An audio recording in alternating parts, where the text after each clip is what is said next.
Hi everyone, welcome to episode 19, the Great Pendragon campaign, the prologue. I'm Bob, the GM, and we're going to roll down the list here of all the cast, starting with Thomas. Hello, I'm still Thomas. As of last time, I'm Sir Goratrix, and Goratrix is in trouble, but we'll see how it goes. Mark. Hello, I am Mark, and I will be playing Sir Edward, and Sir Edward is probably going to get in trouble because of Goratrix. Yes. Right? Liam. Hi, everybody. I'm Liam. I am so happy to be back. I missed you all dearly. I am playing Sir Dallin of Durnford, and there's a good deal that I will get into my own independent. There's a good chance that I'll get in my own independent trouble today. So we'll see how that goes. I'm not sure what that trouble is, but I agree. Zach. Hello, I am a guest named Zach, and I am playing newly Sirred Jaren of Newton Manor. He is about to be oh so proud of, well, many things. I'm gonna make a reference for Zach's guest starring because it almost feels like you're a guest as much as Tommy the Green Ranger was a guest. Like that's what I feel like. It's like a guest for every episode. And starring. It's been great to have you. When we last left off, we were right in the middle of a feast. Maybe we can do a real tiny summary of where we left off. We won't go through the whole feast, but just with what we left off with. Does anyone want to take a stab at this can be very ad hoc, so throw out anything you remember or want to update folks on. Take a stab at a couple of things, just like my character will. Last we left off, I believe Sir Jaren had been appointed by the king to figure out how to make a bloodless resolution to the matter of who did the deed at, what is it, Hunter's Fell? Hunter Mark? Hunter Wall? Hunter's Creek. Humblecreek. And then he took the two of us because we were the ones accused, and one of us was way more obvious about the whole thing. And then we discussed it, having a discussion about the nature of honor, what it meant to protect one's family, to protect one's status, to protect one's holdings, and to protect one's, own self in the face of adversity. And I'll just add one point to that, just so we don't get the character of Uther wrong in any way, shape, or form. When he's looking for a bloodless resolution, it's not because he cares. He only cares about the logistics it's because it's of losing faster enough. And less inconvenient. Yeah. Yes, it would lower his battlefield army by one significant soldier. Yeah. All right, perfect. Just now that it's like it's not quite as insignificant as the characters in Cthulhu, but it's close. Yeah. Anything else anyone wanted to add? Lady Violet doesn't like me anymore, and a guy choked. Yes, sir, lad. I believe Sir Dallin did a rescue attempt. Yes. Rescue attempt / perceived blackmail, potentially perceived blackmail. Hard to say where that's going to go in the future, but yeah. For sure. Okay, let's go ahead. It's round 4, and I've already updated that, so perfect. We have a new person at the top of the list. Dallin is now seated above the salt, thanks to what just happened with Matic. Potentially perceived blackmail. So just a reminder on the system here, you cannot pull you can't pull a card while you're above the salt. The one action you're no longer allowed to do. That's all right. I had other things I needed to do today. We can dive right in. So that starts with you now, Dallin, since you're at the top. Oh, that's right. Orders determined by the salt level. Yeah. Oh shit. Okay. So, I might end up denighted by the end of the evening. We'll see. So Dallin, last we left off, Dallin asked for a favor from Matic to set up a semi-private meeting with Roderick. Mm-hmm. Roderick could bring whoever Roderick trusted, given the recent assassination attempt, anything that makes him feel comfortable. But Dallin needed to speak to Roderick about something very important. Do I have to make a roll to make that happen, or is that just something that can? Maddock has agreed to it, so it has not yet taken place, but Cool. we will So see I how got that plays out. some room to play around then. Yep, absolutely. All right. So I think I know what's important for me. I'd like to do some intrigue here.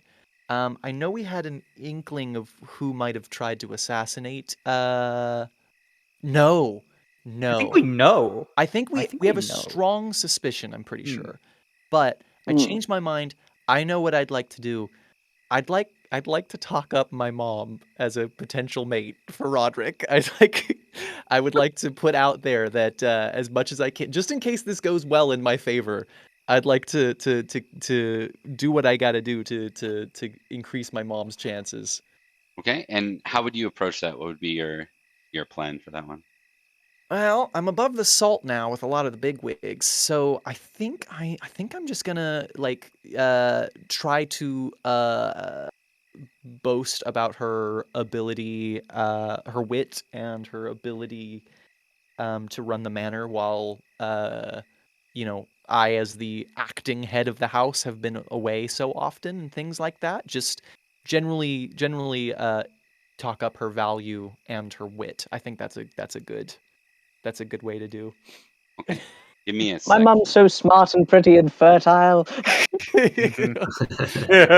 Oh God. As you saying it. It is quite accurate, unfortunately. You know who's a great lay? My mother. My mother, God. Oh god. Give me an M, give me an I, give me an L, give me an F. Woo! And if someone agrees, you can automatically challenge them to a fist fight. What? What did you say about my mother? All right. All right. Am I rolling intrigue there, Bob? No, you're not. You are Oh rolling. no. You're rolling orate. Son. Orate. Yeah. That's awful. That's horrid for me. You can Oh, I will remind you say of this. whatever your geniality is. You can Oh. add. Yes. Oh, I can. You have a geniality of 2, increasing the difficulty you have to beat by 2, or That- increasing your dice. that Limit. gives me Go up. It's good. that gives me a 50-50. That's not bad. Ooh. That's Not not bad, bad. no. Oh God, I wish it was an intrigue. Can I lie? No, let's not do that. Oh, that's not great. That's not great. That's a 18 out of 10 failure. Well, it's not a critical fumble. It That's could good. have been It worse. could have been. Could have been worse. When she puts on that mask of the Yellow King and chants, it's great. Love it. Yeah. Yeah. So I think in this case, failure is just going to mean no interest rather than the wrong interest, which would have been a fumble. So. I'll try again later. We'll see. Yeah. It's one of those things where you finish and not only is Roderick not paying attention, but no one else is. Right. Well, that's You're a shame. All right.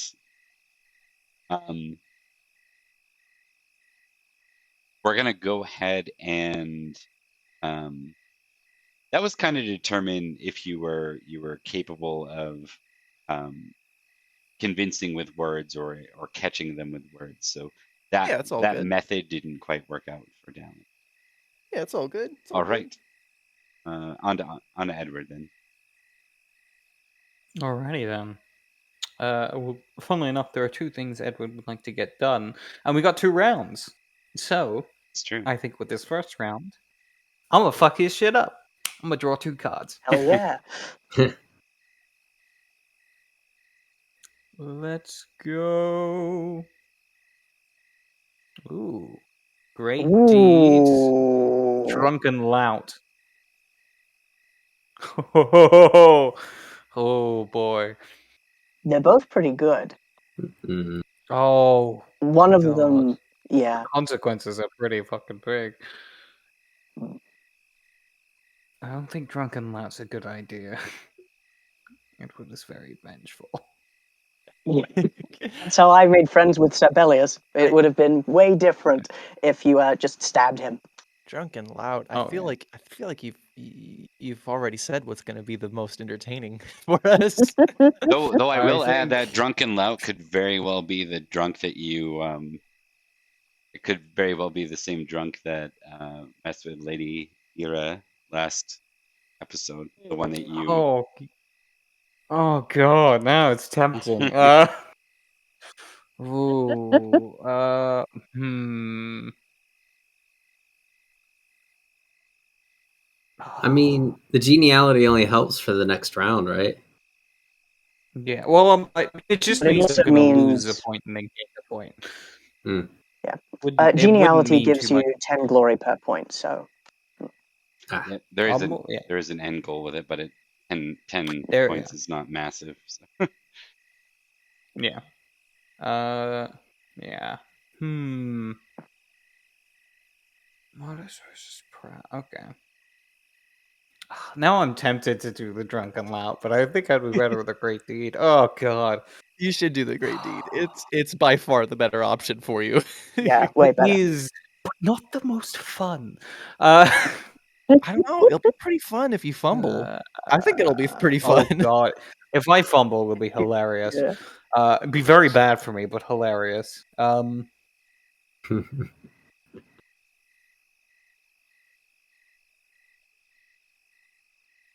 Yeah, you know what?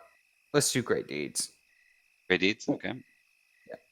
All right, so you're testing modesty versus proud, right? Yep, modesty versus proud. Several knights ask you to tell great. All right, yeah. So this is probably Edward isn't what is your glory right now? Edward, I think he is the least out of the group. He is 2,820. But at 3,000 you become that next level of knight, I believe, or is it? Hold on. Is it that? I thought it was full. Let I me think double check. 3,000 is right. Let me just. I'm gonna check that. Might be. Yeah. Something I intended to take a note. Has anyone reached 3,000 yet? Cortex reached 3,000? Oh, I think maybe. how much? I have. 3,000. Yeah, Dallon's at not counting any that we've earned this year. Dallon's at 3,100. So Oh, geez, you guys are quite far ahead of me. it's Ooh. only like 300, I think, right? Like, were you It's at not 28? I think most of it has been geniality from the terrible times you've had at previous feasts, but you're making up for it here. That could be yeah. it. That could be it. No, I think Actually. it was because I think I started with the least amount of glory out of all of us. I think Family so stuff. too. The other thing too is that part of I think I got a pretty big boost because I stopped living my life as a fraud. So like I think Yeah. that for whatever reason it really That's helped my true. glory total. Yeah. All right. Yes. So I guess this would be what is Edward's great deed. You know, I think in this case, Edward's great deed would be him talking about the time that happened recently when they were attacked by Saxons, and he defended Count Roderick almost single-handedly against like 3 different dudes. Okay. Let's And that's a great deed. That sounds good. Let's see I what like your that outcome story. looks like. Well, let's see whether he says much about it. It's always Saxons. All right, Modest succeeded.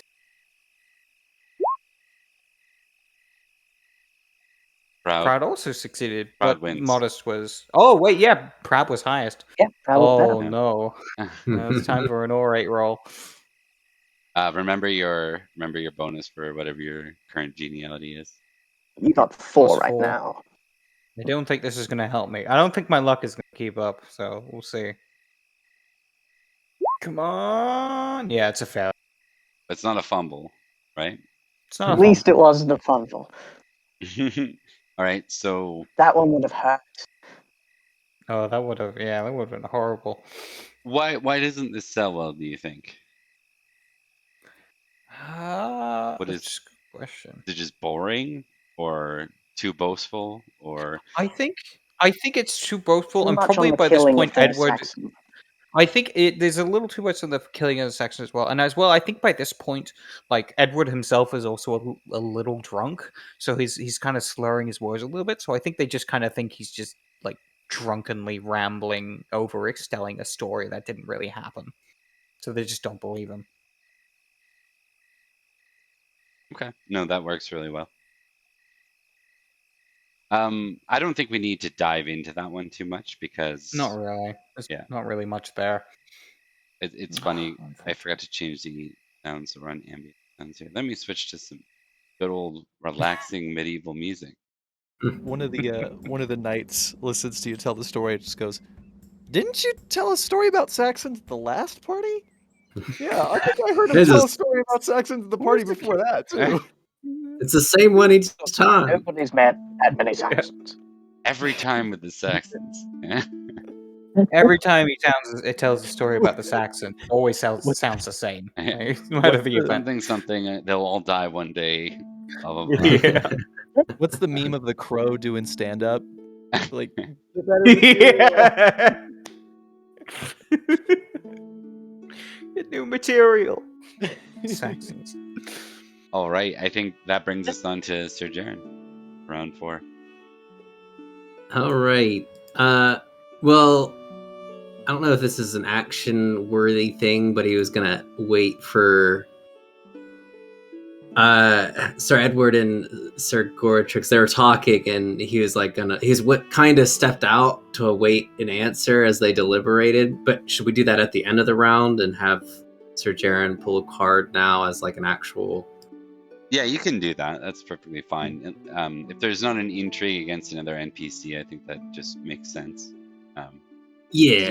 Jaren is pretty much just waiting for an official answer from the pair as to what their decision is. So I'll draw a card.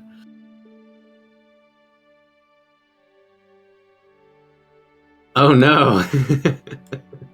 A serving girl flirts. Oh no. Oh no! yes. Oh yes. Okay, so a young serving girl flirts with you. A success. This is a flirting roll. I can't see how this could go bad. No, it can't. No, It's Don't make the same impossible. mistake that I did. It's awkward. I mean, not that I officially made that mistake, just Yeah, just don't make the mistake I totally didn't make either. Okay, so I kind of imagine Sir Jaren is up against the wall, back in the feast room, kind of waiting for the pair to come out of the back rooms where we were talking before, and just has this smirk on his face, thinking over the situation and what he's gonna report to the king, and how the feast is still ongoing, and maybe that smirk brings someone over. And let me roll to see how this goes. Oh yes, it's a failure. Like it turns out. We're starting to see how great Garen's gonna be at the feast in the future. Yeah, it's very good. He rivals Edward and Maddock for awful. Yeah. Okay, but that's not a fumble, so there's no minus to geniality. So what is this looking? So she's flirting with you, and then your attempt to flirt back is not so strong. How about it goes over his head, because his mind is definitely not on flirting. And it's a serving girl, right? It's a serving girl, so perhaps she's been carrying around drinks or something like that, or more bread, and she stops by and starts talking to him, and he's nodding along, but like his eyes are on the bread that she's brought, the whole time, and he's nodding along and says, "Yes, well, I do agree. It is, the lighting is nice, and I don't know that woman either. I'm just gonna have some of this." And he takes the bread and rips it, starts munching on it, nods. This is pretty good. Hey. Sorry, go ahead. No, go ahead. I'm thinking she just kind of looks at you like a bit dumbfounded by the response and doesn't know what to say in turn. And he turns to her and kind of smiles to her, more like at her, because the bread tastes really good and he hasn't eaten much at all. And he says, "Do you mind getting me more of this? This particular... What are the spices on this?" And he's like fawning over the bread. She does like a slight frown to herself and says, "Of course, my lord, right away." With that, she wanders off and doesn't return right away. All right. That's good. Really, really positive round for you guys this round so far. 0 for 3. Yep. Yeah. And off to a great start. no that just pressure, means we're gonna have Gore-Trix. super luck. That means I do a fumble. So, looking at it, there is only one thing that Gore-Trix, still quite injured, with one less size, can really do with his inability to properly do intrigue. And that's fuck his shit up. Let's draw cards and see where the party takes him. I thought that might be the case. All right, go ahead and give her. Yes. Alrighty. Host calls for a toast. Or a lady and you. Oh God. Mm. Your Honor, Okay. I'm innocent. I'm that kid's father. A host rises and calls for a toast. Courtesy all players opposed. The winning character gets +2 geniality. And if you get a partial success or a success, you get geniality as a consolation prize. For a failure, you don't make a complete idiot, and fumble, -4. Now, an important lady spends time conversing with you. You interact with a lady. At the start of each round, you can keep this card or discard it, and if you keep it, you get +1 geniality. You cannot draw cards while you keep it. If you have this card at the end of the feast, you may petition the host for permission to court the lady. Wonderful. Honestly, be great cover. It would, it really would. But also, Gore-Trix has fear of exactly that happening. There's no way it could happen twice, but just on the off chance. I imagine in that case, it's not him petitioning the host, it's the host petitioning him. Is Thomas breaking up a little bit for you guys, or is it just me? I just want to Just check. a little bit. Okay. No, Just a little. He's fine on mine. It's Oh. bearable. It's like it's just a little Yeah. robot-y, but it's Mine clear. now. Oh, yeah, I can hear it now. Still the same, Thomas. Gotcha. Roger that. Well, I'm in the boonies, so Yeah, it no. will it's clear up then. I'll move this cup of water out of the way. Let's see if that helps, and I'll move slightly closer to the router. I think it Camera's did frozen. actually help a little bit. There's the water. It was the water the whole time. It's radio waves. It's science. Yeah. Now, a lady and you is nice, and under ordinary circumstances, I'll consider it. However, I think it's more fun, considering my lack of courtesy, and everyone else's, except for, I think, 2, that we do host calls for a toast. Host, toast, host, toast. Toast. Are we all the just toast to the chanting host. host, toast? Okay, so the host arrives. That's the name of the bread you've got. Yeah. All right. I don't understand what you're winning for. Is I it? think it's Mostly, just I think it's to respond to it like with a cheer or a toasting the best Mm. thing, because he calls for a toast. You're supposed to say like, "And what are we Yeah. thankful for?" I think we're all giving I'm a thankful toast. for the death of our enemies. Yeah. Don't steal Edward's. yeah. Yeah, we'll say Uther says. What would he say? Because he's pretty blunt. He's not very wordy. He'd be like, Easter is a time for forgiveness. It is also a time for rejoice. We should take this time and rejoice. A toast. And he points out, and he kind of sort of motions someone in the crowd, and they're first to say what they're thankful for. And then kind of another one is a simple here, and they raise their glass to the king, like something very simple. Then before you know it, they turn and there's Edward next.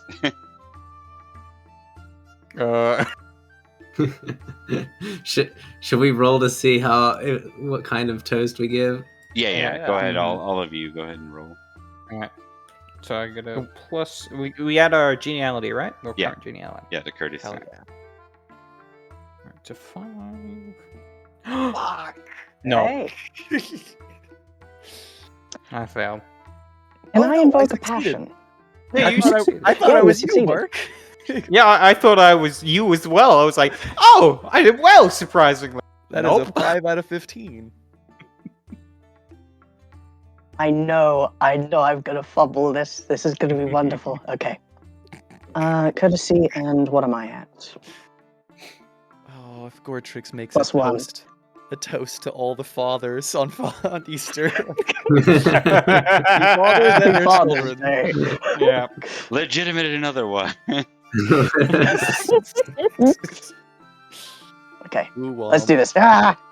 Oh, so close to Oh, a that fumble, was but close. just a failure. But you We've don't had make a an idiot lot. of yourself. We've had a lot of 18s No, I don't today. make an idiot of myself. We And- do. We have had a lot of that. Is that actually Jaren who succeeded? That was Liam. I don't think Yeah, Jaren Jaren rolled yet. succeeded. Oh, Jaren did succeed as well. Yeah, Jaren's rolled. Yeah, The yeah. courtesy of Awesome. 7. Yeah, he got Yeah. the best. Jaren kicks butt. Oh my god, I can't think of So- a good toast. So, Zach and Liam, you both get +2 geniality for that card. I Mhm. think I think Or I is it get only- 1 and he gets 2. Oh, Because he succeeded the most, I got Yeah. a partial Yeah, success. yeah, that's true. Actually, he gets 4 because he succeeded the most, and you get 2, No, Oh, both of those apply? What? isn't it? no. Why do they have a winning character gains +2 geniality, That's- and I they have think a Thomas is right. success is +2. Okay. It doesn't Oh, make okay. sense though. I think it's just What's a Poorly partial written. success then? yeah, partial success when you succeed, but you're not the highest. So I think that's just a poorly written Oh, card. so you, Got yeah. you. Mm. Yeah, That would track actually. Yeah. yeah. I think it's +2 for, and 4 would be insane for one card. Like that's like the king Yeah. recognizes you Gotcha. as his personal savior. Than before, like, yeah. Got you. So yeah, so in this case, 1 for Liam, 2 for 2 for Zach. But we'll maybe go around and see what each person said. We'll start with Edward, and then Goratrix, then Dallin, then Jaren. And please take a think- moment if you need to think about it. I think as it gets to Edward's turn, he's like mid drink as he goes, to the king. Perfect. Then to Goratrix. Goratrix's haunted look in his eyes, just like hawk of ham in his hand. He's like, family. I'm grateful for family. Family is the most important. Just like chewing at it, worrying, and that's me. And there's real minor like responses, like just like a little bit of the crowd, and then it gets to Dallin. Dallin kind of saw this coming and stands and winces a little bit as they do. And Dallin goes, to the friends who can't be here with us, may their sacrifice forever light a fire in our hearts. There's a clap to that one. It's a more somber reaction, like you know what I mean. Yeah, it wasn't a party, but it was a good one. Yeah. That's what I mean. Like it got applause, so it was like it was good. It just was. I think it's maybe leaves room then for Jaren. So we'll cut over to Jaren at that point. Guy's such a buzzkill. Who is that guy? Jaren, his chest puffs out a little bit as it gets to his turn, and he says, "To the protection of the realm, sharpness of our blades, the arms that wield them, and our king that leads them." And that kind of, you know, as much as that is it resonates with the whole place. You know, the ladies are applauding, the men are hurrahing. It gets the whole room erupting, and thus the +2 geniality. Oh yeah. All right. It has been added. All right. Good job, guys. Yeah, I mean, Thomas's sacrifice brought you guys 3 cumulative geniality, 2 to a guest character, but that's. You are welcome. So that's everyone, right? That's the whole round. Yeah, that's the 4. All right, so going to have something happen, and then you guys are going to have a chance to chat. Just look here. Oh, Dallin. Do you recall the scenario that took place on the balcony? Liam? Oh, yes. I do remember the exchange that took place on the balcony. Do you need the specifics exactly? No, it's okay. Sir Martinez, the husband. Yes. You turn, you kind of feel someone's presence nearby. They are looking right at you. They have a forced smile on their face. They say, "Sir of Salisbury, correct? Dallin, is it?" He looks back to someone who he must have gotten the name from. I be he, yes. How can I help you, Sir Martinez? Martinez? No, that's not right. It's Martinez or Martinez. Martin. It's Roman, right? Martinez. Martinez. Martinez. How can I help you, Sir Martinez? I given it some time to think and ponder, and I'd like to kind of, I'm real curious. Did you arrive on the balcony after the prince and my beloved were already there, or did you escort them? Dallin cocks their head for a second and then feigns surprise and be like, "Oh, that's right. That was you. I see. No, Sir Knight. I actually invited them out there. I had arrived first. They showed up shortly after. I have a tendency to pace when nervous, so I sort of wound my way towards the entrance by the end. Why do you ask?" All right, so this will be a. Just want to check the thing to make sure I get it right. You are testing deceitful versus Sir Martinez and his suspicion, 13. Oh, that's not great. That's and not his great. fairy lore.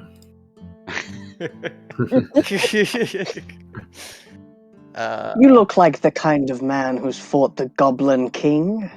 Tell me. Bob, can you roll first? I'm scared. Sure. Thank you. I don't know if this will make you feel any better. That's Oh, a 14 hey! out of 13. That's doable. Ooh. I'm rolling at a 12, so we'll see how this goes. 16 out of 12. Oh. That's worse. Failure is a failure. I think in this case, you believe you were successful, and he walks away believing that you're believing whatever he believed in the first place, right? Like it doesn't Sure, confirm it any more. Does he want to walk away yet? Because I think Dallin might still talk to him. Okay. Just But again, briefly. keep in mind with your failure, you don't have any understanding that you weren't successful in convincing. Yeah. Yeah. No, I get that. Yeah. Dallin will just kind of clear their throat and go. I wanted to thank you. I'm not sure if you were made aware, but she was very helpful. I've been somewhat lovesick recently, and what with my recent injuries, it's been rather difficult. Yes. And he kind of takes a slow sip of his wine and then says, "How exactly was she helpful?" Well, The suspicion kind of starts turning. You get the sense that it's turning towards you and away from Manic. that's fine. That's fine.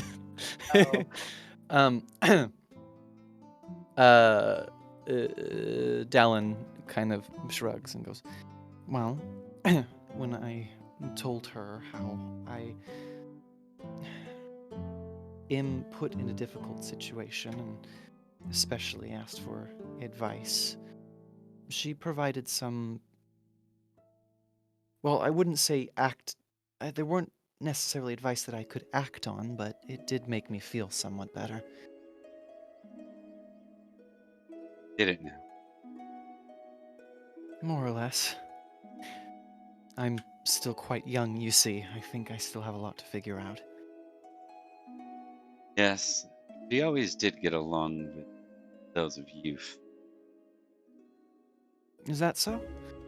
I haven't known her very long, personally.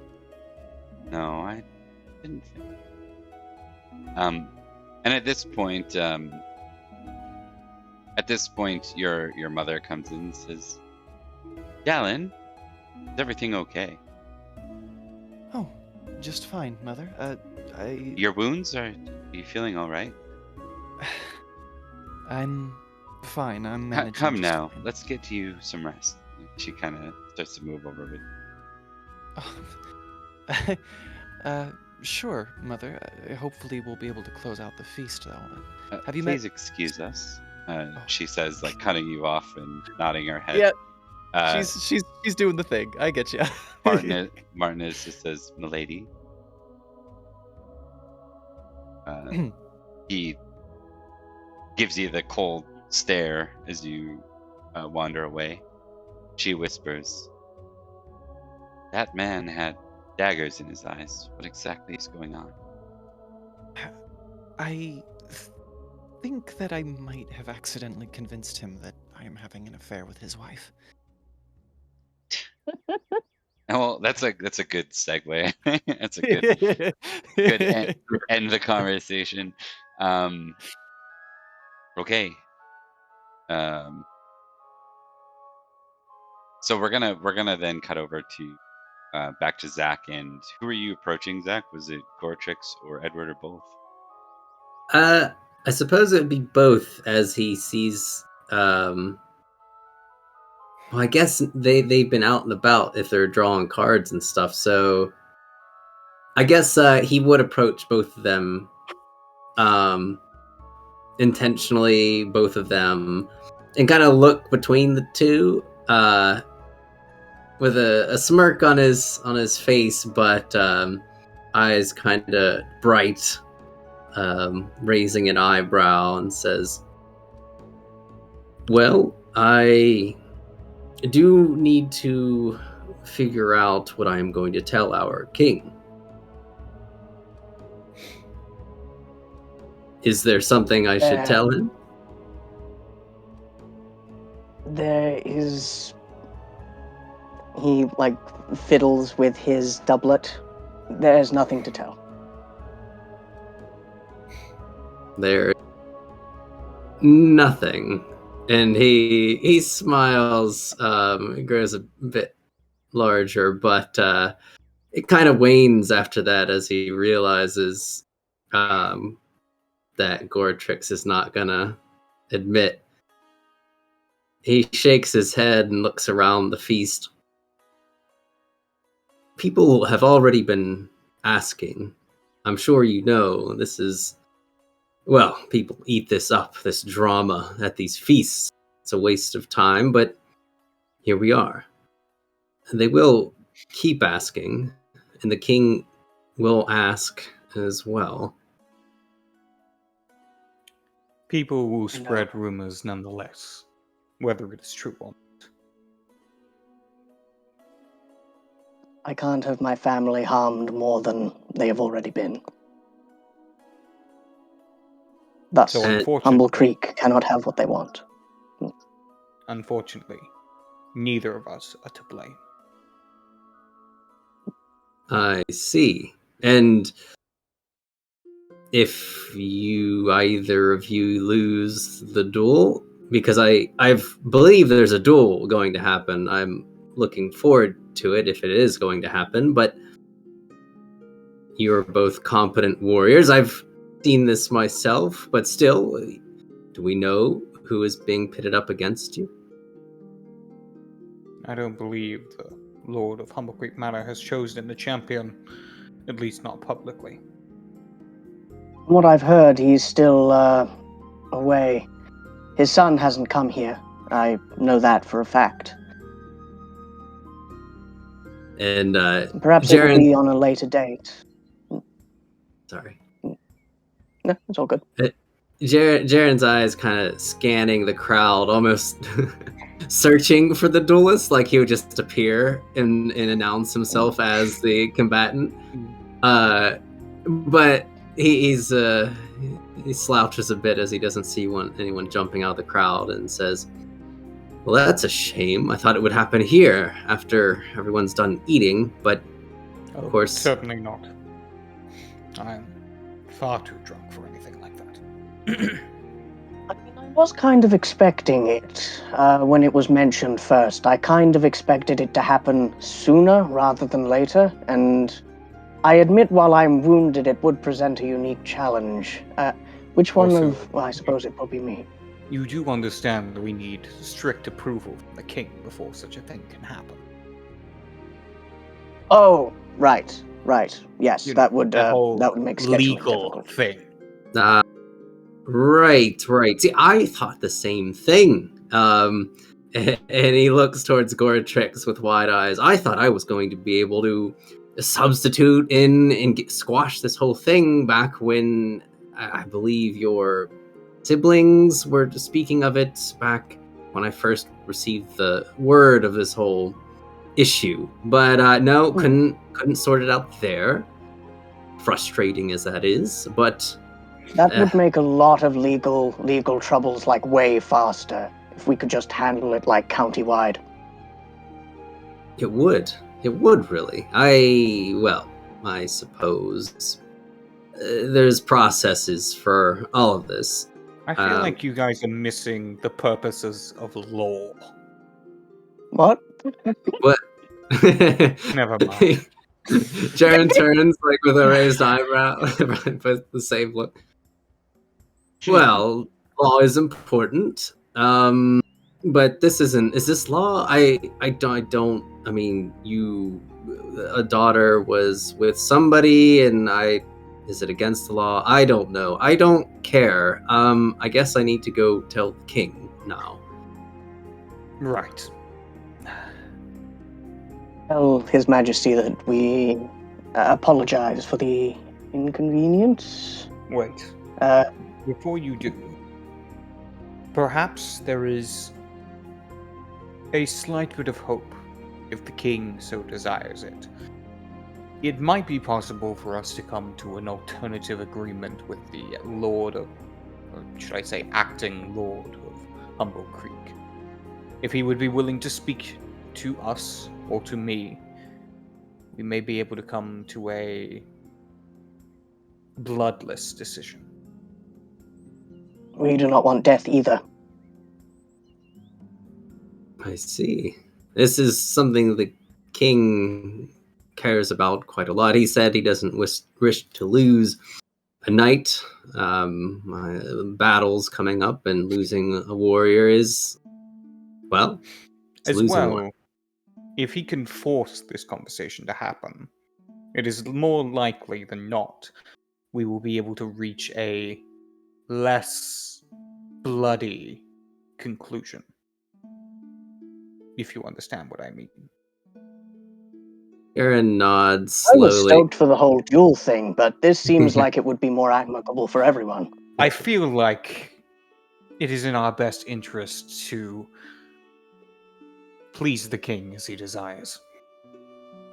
Very much so. Jaren nods, but with like disappointment in his eyes, similar to Coratrix. Right. Well, we need all the knights we can get if we're going to fight off the invaders in ambushes. So I'll go tell the king, and he will decide.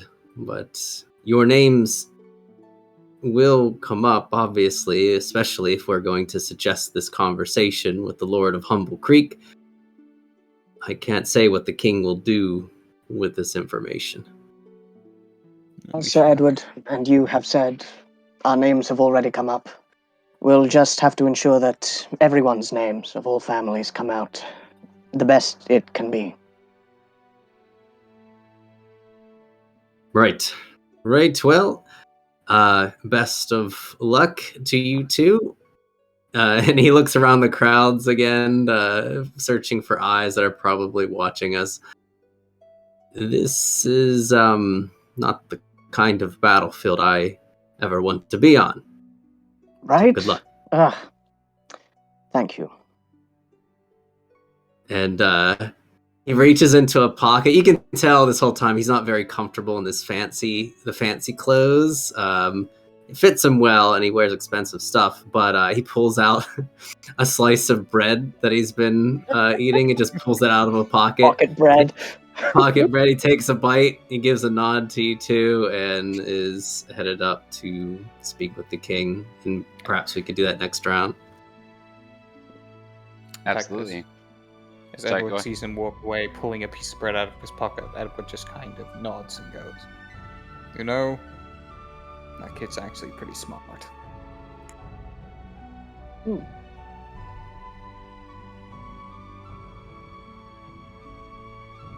And on to Okay. round 5 we go. So one last thing. You see a bit of a situation up by the king. Nothing violent or anything. More like a political situation. You see Lady Violet. Red wedding actually happens. Yeah. Lady Violet's there. Maddock is there and looks very bored. The one and the duo are there. And your count and his very recent rival, rather, sorry, I'm wrong on that. Let me step that one back. The count and his rival are not there, but a man wearing the same heraldry as his rival is present, and it looks like, well, give me an intrigue roll, all of you. See kind of what you get out of this. Bob, I thought you'd never ask. Do we add our geniality to that? Yeah, you can add your geniality, absolutely. Hell yeah, I'm at 3 now, aren't I? You're at 5. I'm at 5? How'd that happen? Yeah. Because you're above the salt. Yep. Shit. Salty boy. How did I succeed? I got an idea for you, Jaren, what this might mean for you, because you're on a mission. I'll give you a second. This will be good. I definitely needed it. 17 out of 20 on my part. And Gortrix, right, is the only one where. Wait, no. No. Beatrix and Edward succeeded. Oh, sorry, it said Thomas. Same difficulty, too. My bad. All right, so yeah, everyone succeeded other than Jaren. So for the 3 of you minus Jaren, you turn and see what clearly looks like some kind of social standoff where Lady Violet seems to be representing the Count. And And this person seems to be representing Sir Blaine's left Camagus. It's certainly a political scenario because you can tell the one looks very bored and the duo look very, very engaged. Matic also looks like he's about ready to snore. He's very, very not satisfied with this. And King Uther looks very contemplative, like he's pondering something and hearing the words of the two, but offers no smiles or courtesies back to either Lady Violet or the other. And this is where we'll begin the final round, because Jaren, you don't give a shit what's happening there. There's just a lot of people between you and the king now. Right? He pulls out his sword and starts cutting. No. Felling them like so many trees. No, Madigan, no. I'm picturing the Monty Python scene. Storms the castle, storms the wedding. All right, so back to for Dallin, you're back above the salt for this final round. All right. Last attempt to get my mom hitched. I'm going to start making introductions. I'm gonna try that this time. This time I'm gonna worm my way into getting her to meet the people, especially Roderick, if I can get her to meet Roderick. But so you would know she's met Roderick, right? Like she has most certainly met Roderick. Yeah, but you know, yeah, they can meet again. Introduced. They can meet again. Allowing for a good, maybe one-on-one conversation. Okay. I'd like to try to influence the conversation in a way to get that to happen for them. That's an intrigue for sure. Yeah. Oh, I love that intrigue. Let's go. 3 out of 20. It's a pass, but boy, that's could have been better. Well, a pass is a pass, but let me just roll something in turn. No.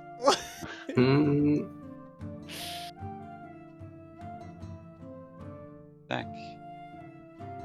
Who's competing with me? I'll kill him. This is my supervillain origin. Indeed. You cock-blocked my mom, now you die! You must be with my mom. You, my stepfather.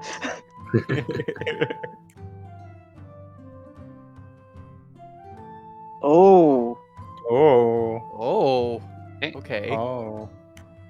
So, Dallin, you arranged for the situation. Why don't you maybe elaborate? Like, what's a good opportunity that you set up here between the two? Well, I was thinking that Dallin was going to kind of try to sweep in at a place where, bring Mother up to where Roderick is conversing. Mm-hmm. And then once, some people are kind of, once Roderick's alone for a second, he's going to kind of push Mother in, the direction and then try to just kind of run interference, oh, I'm sorry, I'm still recovering from a wound. Can you help me? I need to get to that thing over there, and I could use an extra leg to support me or whatever, just generally just be a little bit of making sure they get as much time together as possible. Okay. So you're able to pull that off. You see that Roderick is kind of almost standing alone, save for who would even be around from his retinue? A lad, probably be kicking around with him.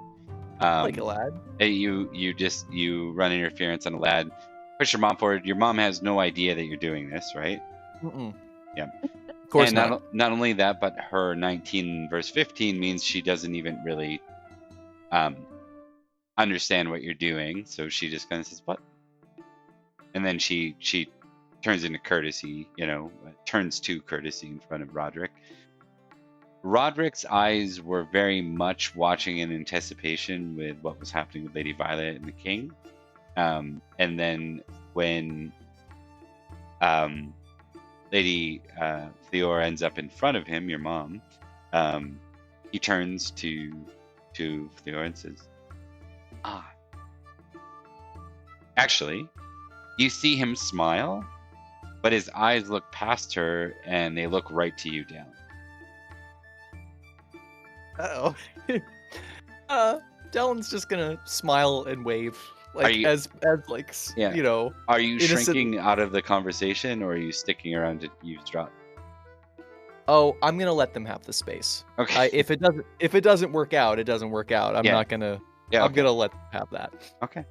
No, that's good. You But put a that- but scented it- candle there. Just Yeah, if he does make eye contact with Dallin's gonna do it as much as as much as they can convey in just a smile and a wave, like a, hi. This isn't. I'm not plotting. I just Yeah. think you guys are cute. The busted anime character with their hands in their pockets whistling. Yeah. You walk by every now and again, just flicking rose petals at them.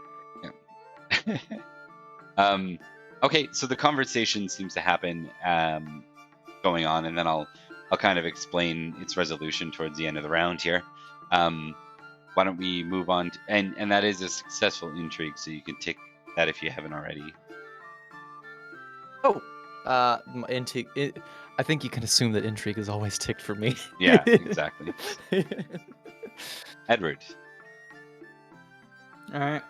final action. Yeah.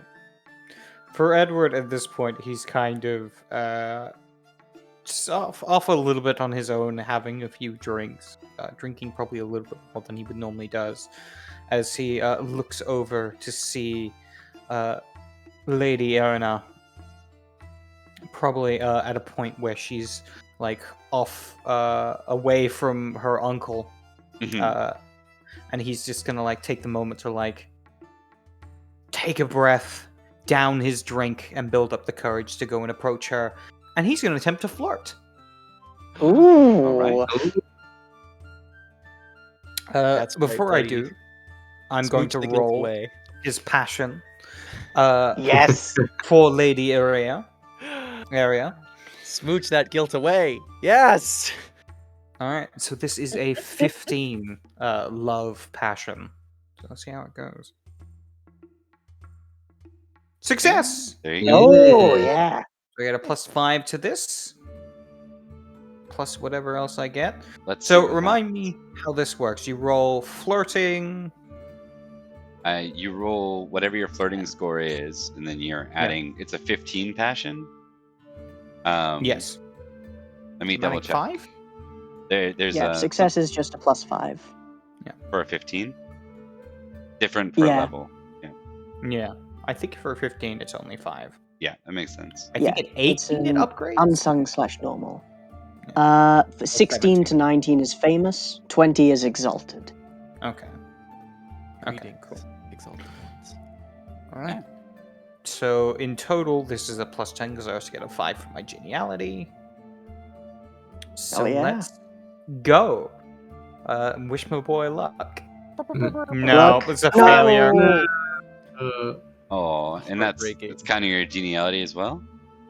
Yeah, the geniality makes it a 13. Okay, so we've established that she's interested. So this isn't a fumble, so I don't think we need to punish Edward on this. I think this might be more a matter of circumstance. So it's like Mhm. right when you find the time, you build up, you get over to her. She looks at you. You both like share a long look at each other. In swoops Uncle out of nowhere. Yeah. Teleports behind you. Yeah. Edward, my boy. Yeah. How are you doing? Come. There's a couple of knights I'd like to introduce you to. Oh, I found this bread. Oh shit. Hey. Oh man, do you need me to marry that guy to take one for the team for you? Just get him out of the way. Murder, marrying him has to happen. Stab and then move on. Yeah, and so he pulls you over and starts to and as you're kind of walking away, you exchange that glance with Lady Ira, and Ira just kind of shrugs her way and offers a sympathetic look, and then turns back to some of the other ladies she's mingling with that she doesn't look all that interested in mingling with. All right. I will give you a passion tick for that. Okay, cool. I think it's interesting. God. Yes. Yeah. I'm Yeah. so sorry, Edward. Every day that you are Uh. separated, your fondness grows stronger. Yeah. The love. Star-crossed lovers, uncle separated. You know that Edward's the kind of guy that'll say, "I must get stronger." I must build my heart bigger. If No. if We Vegeta were a got knight, 3 characters. Yeah, we got 3 characters whose reaction to rejection would probably be, well, this is because I'm not powerful enough. I need more sword. if only my glory in battle were better. Wish the Irish would attack again. All right, so that moves us to Jaren. All right, so yeah, Jaren's going to the king. Is that his action for the round? Yeah, let's do an intrigue roll to see how disruptive you are to the current whatever the current exchange is. Like how. Oh, I hope it's very. Do you want? Wait. Let's do courtesy. Cause a That's civil better. war. This is etiquette kind of related. So Okay. it's the courtesy. Courtesy. You get a +5 to this, I believe. Look at that. Oh, Ooh. well. I guess. God, he's got to be courteous. So yeah, perhaps he's making a beeline towards the king, and takes like perhaps 1 or 2 steps too far before like realizing there's a big kerfuffle happening here, and then just stops, blinks, looks at the other faces and beings that are around his target, and starts listening to what's going on here, and takes a step backward, to figure out who are these people around the king. You arrive just as Lady Violet stops speaking, and Uther nods to her and says, "We thank you for your words, Lady Violet." And then her eyes turn in motion to Sir Fabius. At this point, Lady Violet says, "I'll take no more of your time, my king." And with that, she bows to him and is escorted away. Maddock is just almost groaning. He's just really annoyed as this Sir Fabius speaks. Fabius has like a higher, gentler voice, and he certainly looks to be very both his haircut and his styling and stuff is very Roman. He says, "My king, if you're looking for a perfect partner for Lady Ellen, I implore you, go with the one who would treat her right.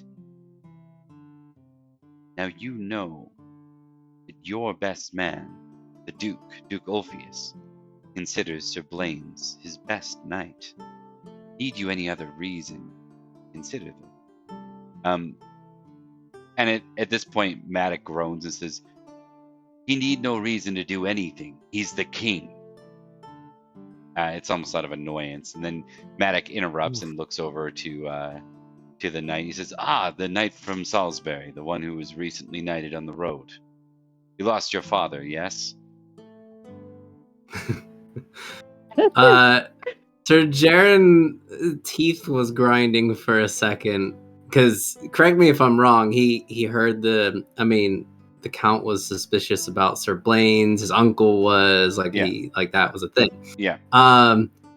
So he's team uncle, so he nods, and Jaren says, "I was, yes.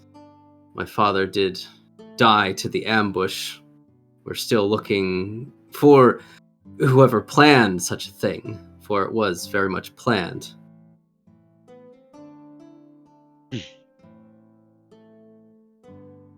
I see. And I imagine there's some suspicion with that. We can talk about that another time. My father will hear you, and so will I. What brings you up here? Well, I return, my lord, with news. And Jaren breathes out of his nose for perhaps a bit too long, but perhaps not great news. I have spoken with those about the dispute with the duel, the Lord of Humblecreek demanding the man who was with his daughter to confess to the deed and take ownership. However, At this point, just to chime in a little bit, Sir Fabius, who's still standing there, says, "Yes, this gathering was happening at Levcomurgus, where I'm from. I believe the accusation was towards a bastard and a nephew of your Count, the Count of Salisbury's vassal knights." Chimes in. You can tell it's a very quick jab at the Count. Chime in. And Jaren shoots him a quick glance / glare, but it turns back to the king and is softened. He is correct. One Sir Edward of Idmiston and a Sir Gortrix de Winterbourne. Neither will claim this child, however. Maddox kind of laughs. Those two? Father, these are my friends. Oh, sorry, go ahead. Uther just nods and then looks back to Jaren. Sorry, go ahead. And Jaren continues. However, they do wish to find a bloodless solution, that is your will, my king. They wish to speak with the Lord of Humblecreek to find an alternate solution, something that is not a duel and will not result in the loss of life. But they, I suppose, worry that the Lord of Humblecreek will be quite irate and wishes this meeting to be peaceful. Forcibly peaceful, I suppose. Maddox says, "Are you certain this was..." "No. Edward and Goratrix? They spoke words of..." These sound like flowery words of court. Father, they must be being perhaps coached by somebody. These don't sound like their words. I assure you, they're quick with the sword and strong with it. The two... I love Maddox so much. Yeah, the duo look at each other and they're just like... Maddox, the bane of their existence. At that point, Uther says, "My son, I've spoken myself of displeasure at losing any of my knights when we have the Saxons and those who still do not bend the knee." And the prince says, yes, but we don't have time for this, do we? And knights come and go, they fight and they die. I'm sure whichever one was responsible will make quick resolve with whatever this Humblecreek Manor's problem is, and we can move on. Oh, he did not just say that. Maddox is fucking great. Love him. Uther looks It's so to, good. It's so good that we're friends. Yeah.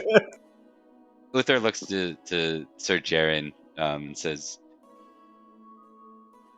"You were tasked with seeing this through. What do you think? Give me your advice. I'm interested."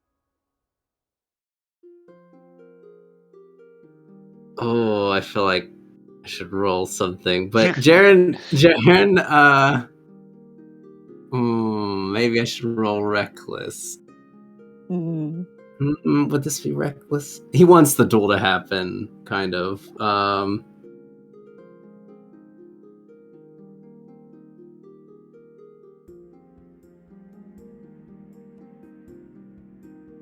No, let's see. So Jaren's quiet for a moment as he's thinking. Do you want to contest too? Like, is there two things you think are appropriate to contest? As I'm looking at them, I don't think so. I guess only prudent and reckless, right? I mean, in front of the king, given his actual opinion. Or you could do. There's no ounce of deceitful in you, anyways, right? So, like, I imagine, Right. Yeah, or at least not related to this. So maybe it's just prudent and reckless, like your opinion versus. Would proud play in? If it were related to him, I'd say pride. Well, could be pride. Could absolutely be pride. What do you think? What's going on in Jaren's head right now? Maybe that'll help. Like, what do we think? What is Jaren's response to this whole thing? So Jaren is thinking that this is kind of ridiculous. Why isn't the daughter claiming the father? That would make things so much easier on everybody, and everybody could just go home and, do their thing.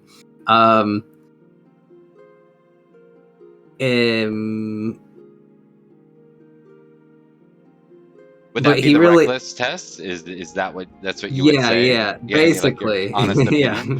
That's his good. honest opinion. He said this before, I think, in conversation. Yeah. I think why don't we test reckless? Because that's kind of a bold thing to say in front of the king. Like, it's like, hey, give me your opinion. Like, well, let me tell you about these assholes. Okay. We could have finished this weeks ago. Let's see. This is probably. Ooh. He's a reckless lad. He's done it. Double ones. He's done it. Double ones. Yeah. All right. So, there's a chance. There's a chance on prudent that you'll get either a 2 or a 3.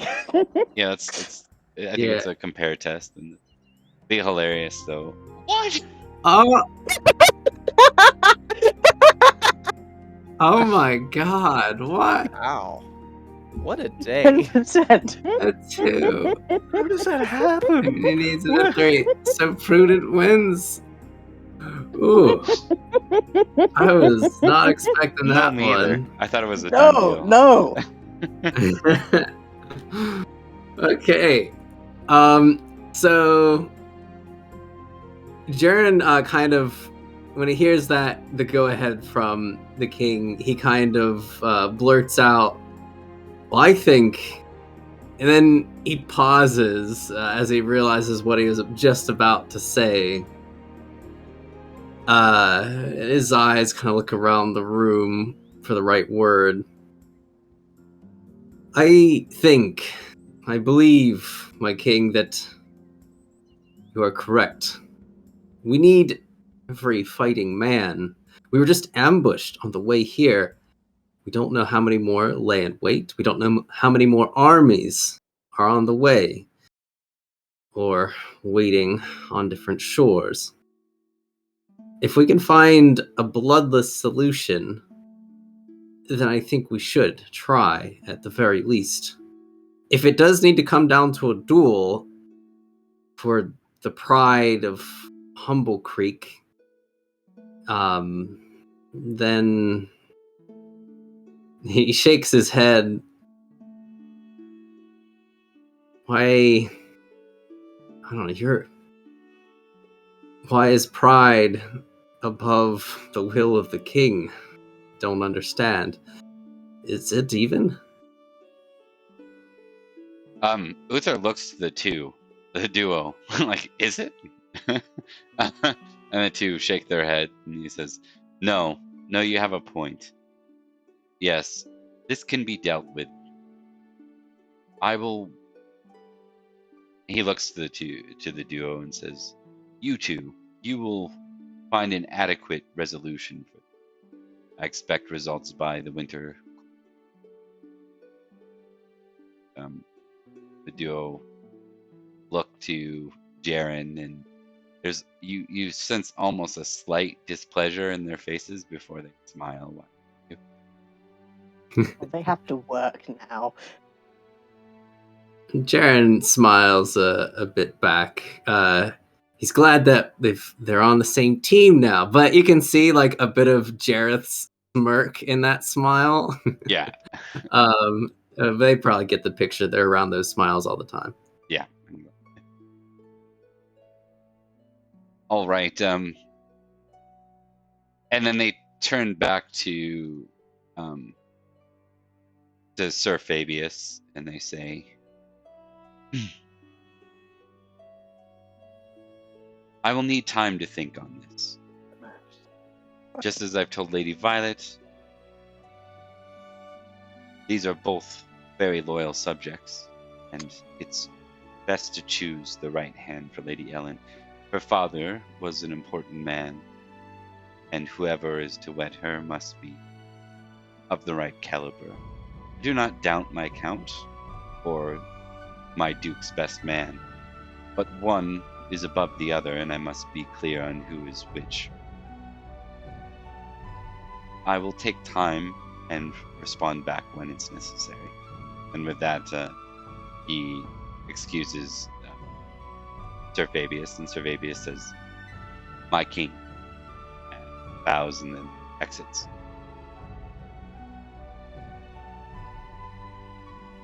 All right. Before we move on, I have a quick question for you, Bob. Yep.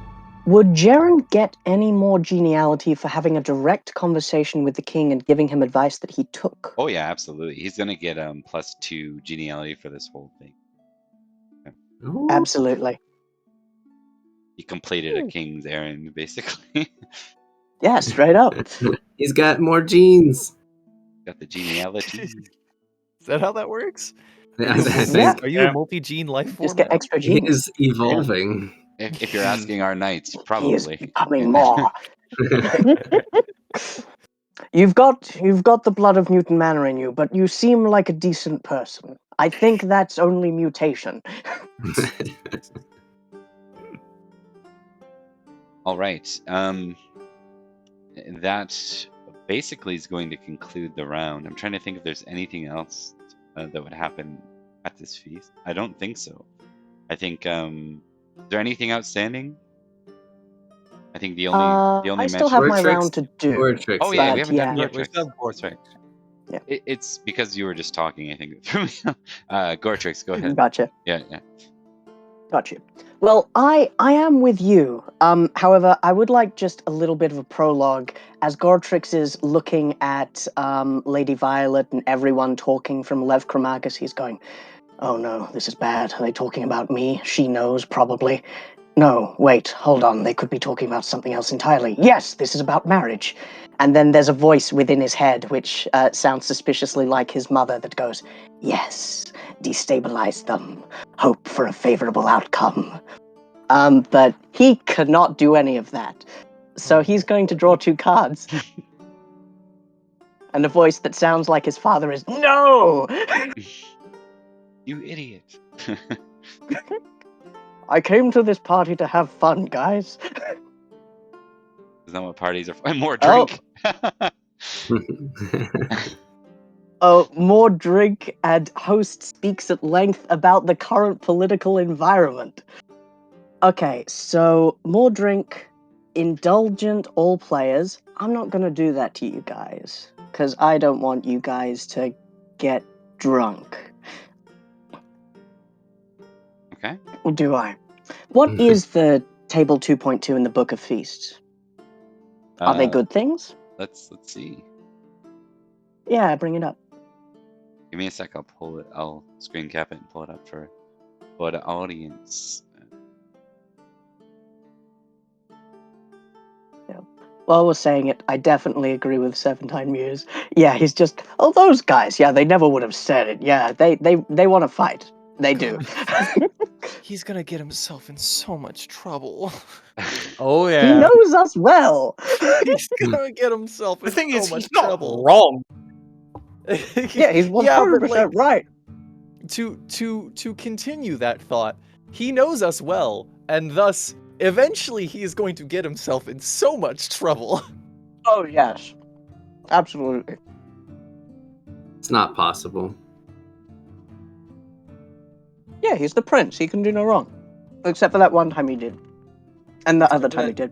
That one time this feast when I saved his ass from doing Yes, the one time 5 minutes ago. Yeah.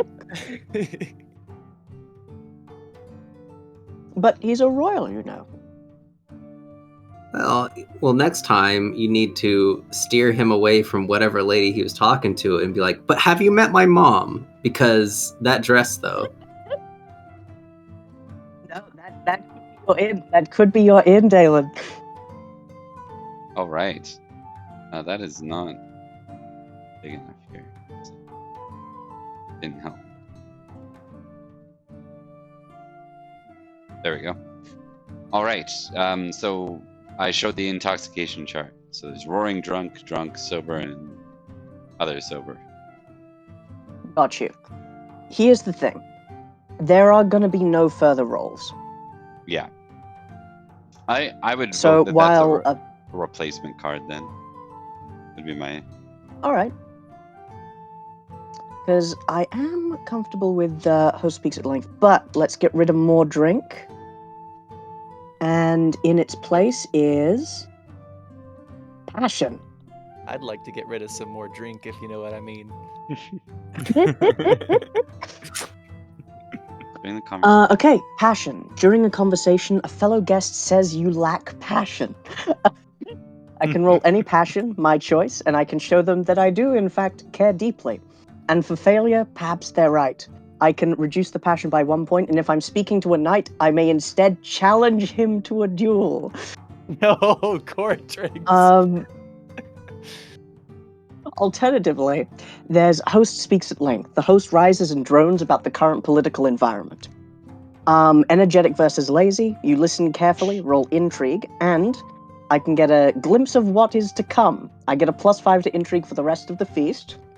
Or failure, who cares about politics anyway? I can tick lazy.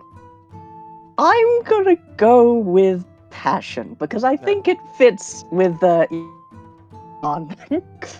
Buddy, if you haven't even finished your last duel to the death, can you please show some restraint? I'll win this quickly. You lack passion to be a father. I beg your pardon. You heard me. I have passion to avoid being a father. I'm about to kill a guy over it. It should be fun. Yeah. There's no Jareth here, so we can't use that one. Aww. He appears just for this. Right? Goratrix, you layabout. Trying to think who would be the personality. It's probably gonna be one of the three that would say this. Can't be anybody who's ever met Goratrix.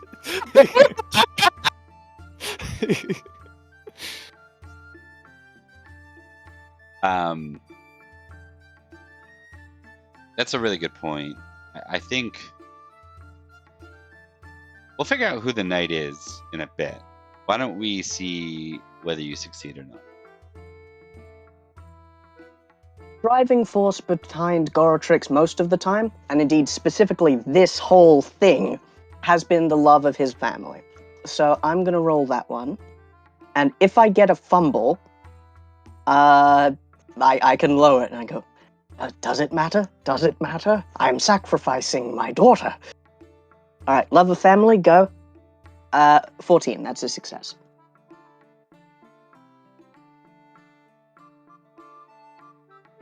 All right, I got an idea. There's a knight talking with you, or like there's a group of knights talking, the two of you are talking. And the knight who hasn't introduced himself, go ahead and make a recognize and heraldry roll real quick, just for entertainment. Ooh. Recognize failure. Heraldry failure. This is in keeping. He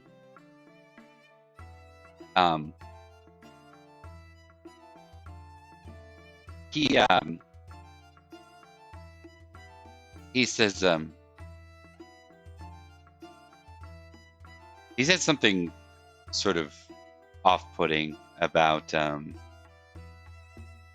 what a shame it is for those that cast away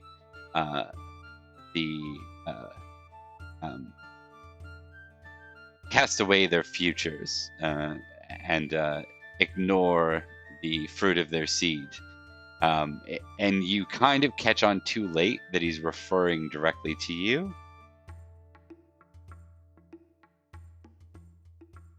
Sorry. I must have missed that. What, fruit of their loins? Indeed. I heard what happens in Humblecreek in Huntland. Our neighbor. What have you heard? And Well- why are you talking to me about it? It just seems that a man of your station would do the right thing here. So cold to ignore. I mean, even his daughter has suggested it was you. The right thing. The right thing. Tell me, what is the right thing? In this case, you've heard the Lord of Humblecreek. We saved his entire place from a band of marauding Saxons, and he wants to bankrupt either me or one of my best friends. I can't sacrifice my family for a child. That would... Who are you? Give me 1 sec here. Where am I? So, This is not my beautiful house. so fun fact while Bob's looking up the thing, I had to tune out for that because my cat was crying and I was trying to take care of him, and then I finally come back and I hear him say, the only part of that conversation I caught was Thomas going, and I can't sacrifice a child. Who are you anyway?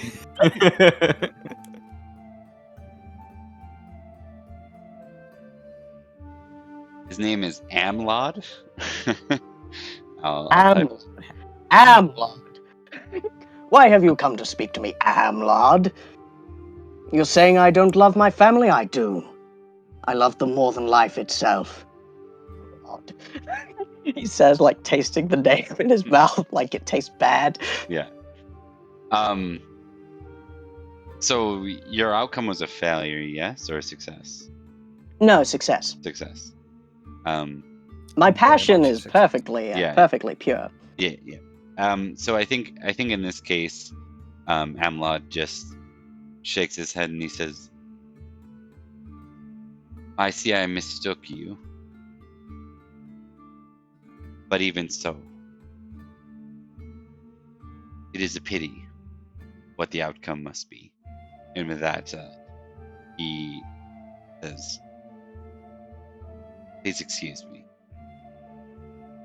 On that we agree. Yes. Man, we've gotten more tea out of that one lustful roll than we have of the rest of the whole game. Yeah. Really have, yeah. And the tea is spilling because Garatrix is bad at it. Yeah. Which is Yep. perfect. We're lacking something for... You could always distract from this tea and point at other tea and be like, Darlin's Knight. Thank no, you, no, sir. he does that enough accidentally. Yeah. This is my friend Dallin, who is not a woman. Who was a manly man. Why would you think that? That's so weird. That's so strange. Okay, so I think I had a conversation like that with Dame Gwynedd or something. It was like, you must have had a lot in common to talk about. Why? No reason. Yeah. whatever do you Listen, mean? I'm not a boob to throw him under the bus. I mean, oh god.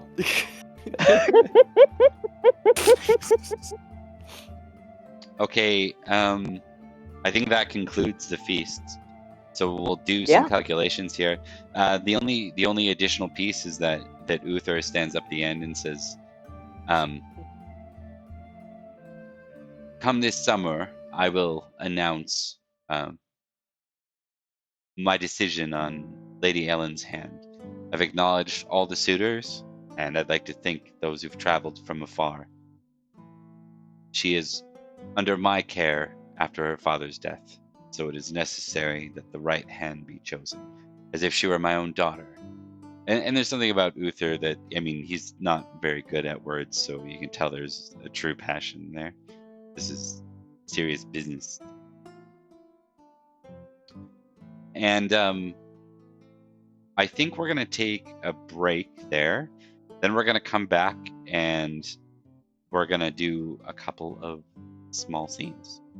Epilogues. The year. No, it's not the end of the year because it's Easter. It's Easter. It's the start of the year. It is the beginning of the year, but there was no muster, else it would have happened already. There will be no battle. I've added the glory to the glory tracker. Ooh. Perfect. All right. I'm gonna go real quick, fill up some water, and get things going, and then we can join back in about 5 minutes here. Hey, hell yeah. Roger that. Break. All right, I'll leave the volume live for folks, so feel free to interact with people in the chat if you want. I'll be back soon. Oh, that means we can't do our makeout party. That's okay. Oh, we can't. It's okay. We'll do our second plan, which is just off key happy birthday. Perfect. Yeah, All my favorite. I love that. 1, 2, 1, 2, 3, 4. Okay, I can't keep that up. That was beautiful. It's like Thank you. you just got to do that thing that Jack Black invented, inward singing. It's very good. You know, Yeah. Non-stop rocking. Hell yeah. I think a piece of rice went into my lung. You know, it's Anyway. Amlod's fault. It's that Fucking Amlod. Amlod. Who does It sounds- Amlod think he is? Like it sounds like his name is actually Laud, and he's just like, who are you? Amlod. Amlod. Hello, I'm Lord. Amlod. I'm Lord. Fun stuff. This has been a fun time. I've been enjoying myself. Yeah, it has. It really has. Have you guys experienced any media that you've been enjoying lately? Any movies, TVs, video games, books, comics? I have a few Podcasts? things, but Yeah? I will name one, a Name very one. important one to my heart at the moment.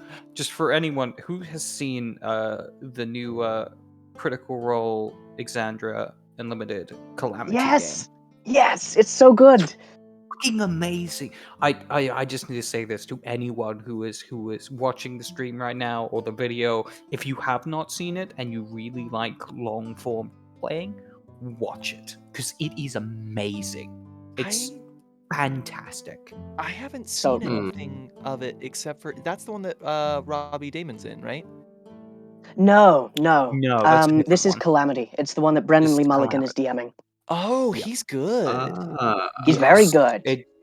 The final episode just came out this Thursday for America Times, and oh my god, is it just fantastic. Like, That's just wonderful. I haven't actually seen the last one, but I gotta. oh my god, you gotta, man! It's so fucking good. Yeah. And when you do, immediately let me know because I need someone to talk about it with. I absolutely will. Yeah. On the off chance that anyone who's watching a Pendragon stream, which is fairly niche and isn't up to date with like the mainstream stuff, yes, Calamity is absolutely wonderful. I love all things Brennan Lee Mulligan. Saying that on a semi-public forum. What else have you guys been watching? What you got? That's what I was going to mention. So. I have been doing a lot of research. I've been re-going through the plot of all the Metal Gear games because I'm working on my first video essay. And yeah, nice. it's a trip, man. I'm like God. I'm like 7,000 like 7K words into my first draft of my script, and I'm like I've only recently started the plot of the first game chronologically, so I'm having a good time. It's a fucking wild ride. Like, Well, I gotta, like, for me, you know, that series is so influential on, you know, myself as an artist and as somebody who enjoys things, you know, that, like, I kind of felt that it was necessary to give some of the context of the history, right? Because those games are so reliant on real world events and, you know, Hideo Kojima's like real life experiences growing up in Japan in the 60s, right? Like that's a big thing. I also have been engaging in Reddit discourse. Thank you, chat. I appreciate that. Somebody outed me recently to some of my friends, and now I have to deal with that. So it's fun. I'm a snitch, and I'm proud. But You know yeah, what? that's but yes, Metal Gear Solid's wonderful, and I want to see your video essay. I will. Oh, I I do promise too. I will share it once it's done. It's gonna be a little while because I'm probably gonna break it into parts, you know. But Yeah. you know, you guys will have it. You guys will be the second to have it. The other thing is I've been watching Deep Space Nine again with my buddy Megan, friend of the stream, and Megan has also been making me watch Merlin, which I've been enjoying both of them. Been Very fun good. times. Those things are very good. Yes. Especially for Deep people Space who Nine enjoy is good. Pendragon. Oh, that's, Yeah. People I enjoy got one more. Pendragon will definitely enjoy Merlin. You know, just saying. I got Yeah. one more, and then I'll pass the mic. Good. I've also Strange New Worlds, which is the new Star Trek show. It's so fucking good. It's so good. It's maybe right now my favorite. It's like got the character work of Deep Space Nine, but the sense of adventure and a lot of the nicer, like, you know, set designs and stuff of the newer stuff. I'm enjoying that one thoroughly. If you can check it out, please do. I want it to do I well. will, because I haven't seen it, but I've been meaning to. Pretty good. I think you'll like Pike a lot as Captain. Pike's pretty good. Yeah. Though let me tell you one thing. When it comes to watching Deep Space Nine, you have hot takes on character interpersonal relationships, which are wrong. I believe that the Garrick Bashir relationship is one way in terms of pure gayness. Everything else I totally agree with. Boo him, world. Boo him, internet. But yes, everything else is good. What about you, Thomas? No. It's mostly just been that. I've been rewatching Person of Interest, which I really like. Which it's pretty old, but it still holds up. I say pretty old. It was 2010. Actually, I've been rewatching just constantly is Arrested Development. Yes. I keep seeing clips of Arrested Development and going, "Oh, that's really funny. I should watch that." And then I just It's don't. a really good comedy. Yeah. I think the clips, you see a lot of good stuff in the clips, but like I've tried to watch the show and I'm like, I saw these clips before, and I'm like, oh, I can go on YouTube and see the clips instantly as a compilation. Yeah, Maybe and I'll I do can that. skip the bits in between. Yeah. I think the lawyer Bob Loblaw is probably one of my favorite Oh, things. yeah. Yeah. Blah blah blah. Blah blah blah. Blah blah blah. Yeah. I just What got through. Oh, Okay. yes, no, go No, go go. go on, Zach. Oh, No, yeah, you go ahead. I'm kind of late to the show, but I watched some of Mr. Robot and Altered Carbon. Altered Yes. Carbon's pretty cool. Altered Carbon's Yeah. really good. I haven't seen much of Mr. Robot, but Altered Carbon's a lot of fun. Yeah, definitely like the world building in it more so than the story. I mean, the story's good, but the world is fascinating, and I could easily see a campaign being played in it. Yes, I would say that as definitely. well. Oh, yeah. There is a set of rules. There is a tabletop rule set for it. I haven't picked it up yet, but I've heard people be pretty satisfied with it. Yeah, might have to look into it. I really like Altered Carbon. One of my favorite scenes from basically anything was him going on a shooting spree after being tortured for a while, while This Wicked Tongue plays. Yeah, it was great. Pink backpack on his thing, just slung over his shoulder, unicorns painted on it, and Satisfying. and I gotta watch Mr. Robot at some point, because I like Rami Malek and stuff. Yeah, it's very trippy. There's a lot of twists and turns. He's pretty great. I enjoy him as an actor a lot. He's pretty fun. Yeah. Yes. I like my sci-fi with conspiracies stuff, which is why I like Altered Carbon and Person of Interest, which seems like a like vigilante procedural, but gets heavy into sci-fi. It's wonderful. I just like endearing AI, like Poe from Altered Carbon.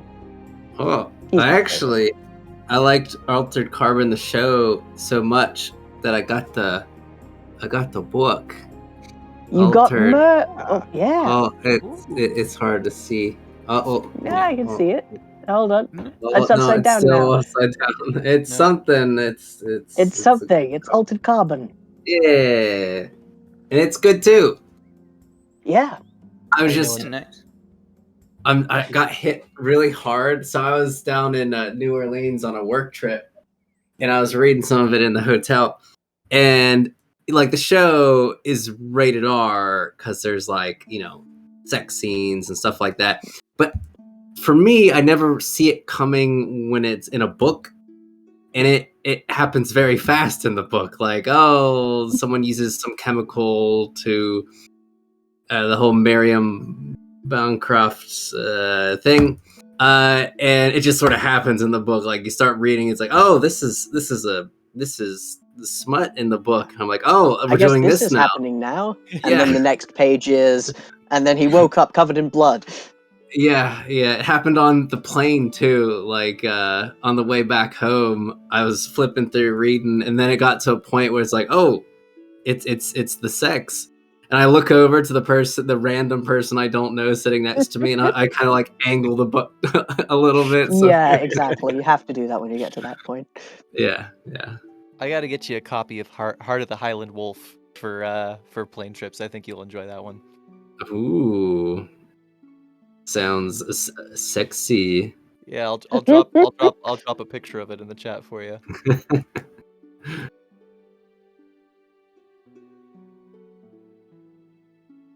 All right. So let's go ahead and dive back in.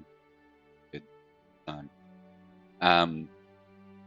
Where do we start here? I'd like to do some resolutions and vignettes for various bits. I think let's start with Zach, Darren. I'm gonna set like a scene. I think it's an interesting scene. and this is your Jaren's father's funeral. So the proper ceremony is just completed. The Count and his men were present. It took place in Sarum in the late spring, basically by the time you return. And as the scene starts to fold away, it's what's left on screen is Jaren and his brother Jareth.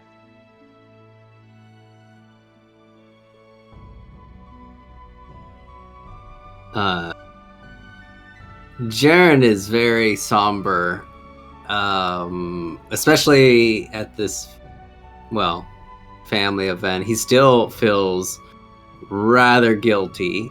No matter if he fought his best and if it was impossible to protect his father, he still feels that guilt, that he should have done more, he should have paid more attention, trained more so he could have cut through the ambushers. So here at this event, perhaps even he has a hard time looking his brother in the eye. His eyes are mainly on the ground, and he's a bit sullen.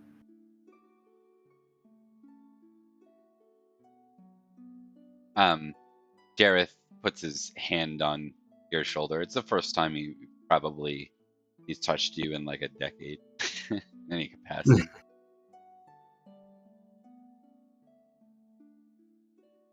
Wasn't your fault.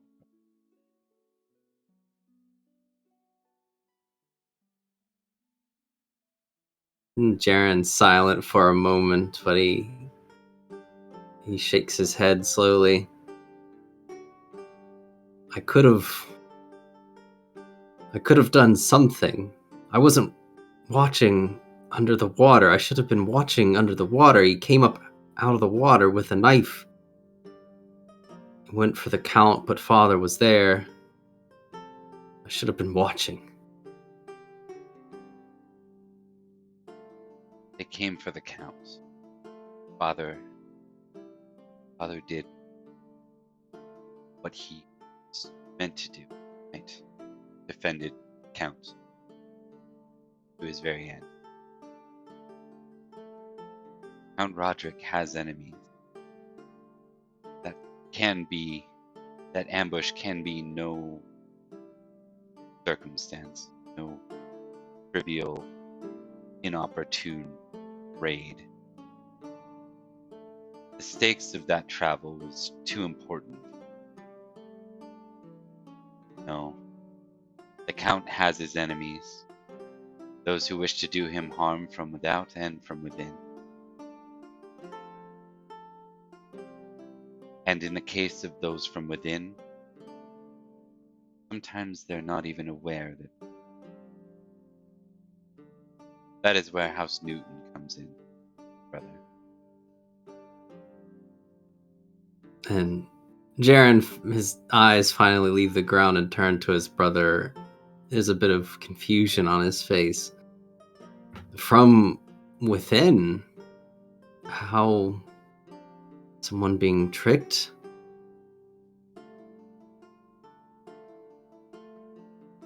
Many are, I believe. There are circumstances happening in Salisbury that I'm not fully aware of. But I can tell you that there are those that would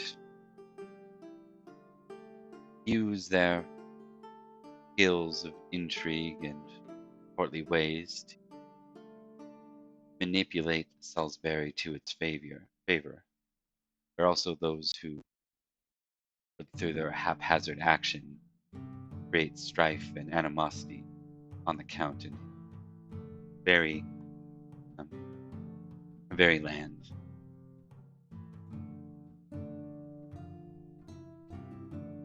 Jaren nods and says more to himself. Sir Blaine's, I've heard of. Uncle was yelling at the man pretty much at the feast. This name has come up, and I don't know if there's some fighting over the hand of that Lady Ellen, or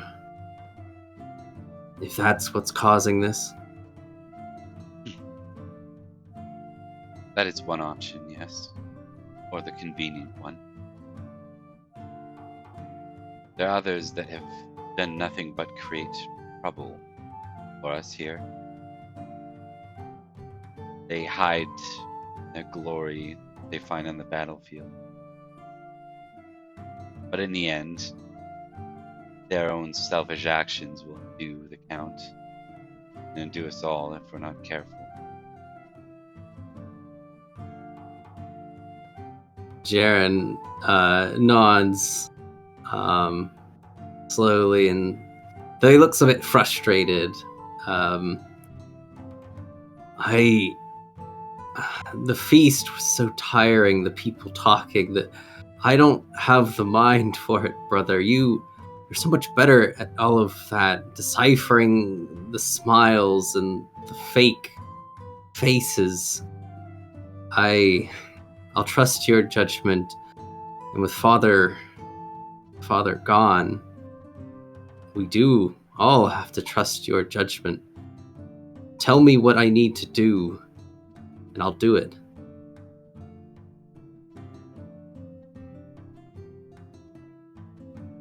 With that, Jareth smiles.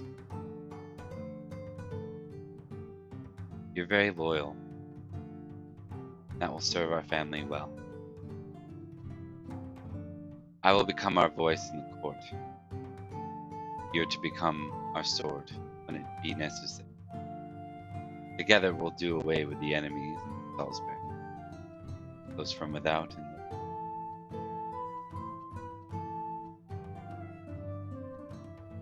And Jaren nods, and this time with a growing smile, the confidence coming back, and Jaren puts his own hand on his brother's shoulder and nods even more so with a bit more life in him, and he says, "We'll make sure that Father's proud of the house that he's made. We'll make it together." we will. He smiles back at you. All right. I think we'll fade there, and we'll go over to Boratrix. Being a sympathetic side of Sir Jareth, it's impossible. It's not like he's manipulating his younger brother into anything. Nothing like that. Not at all. Jareth guy is not too bad, right? I'm sure he killed his own parent.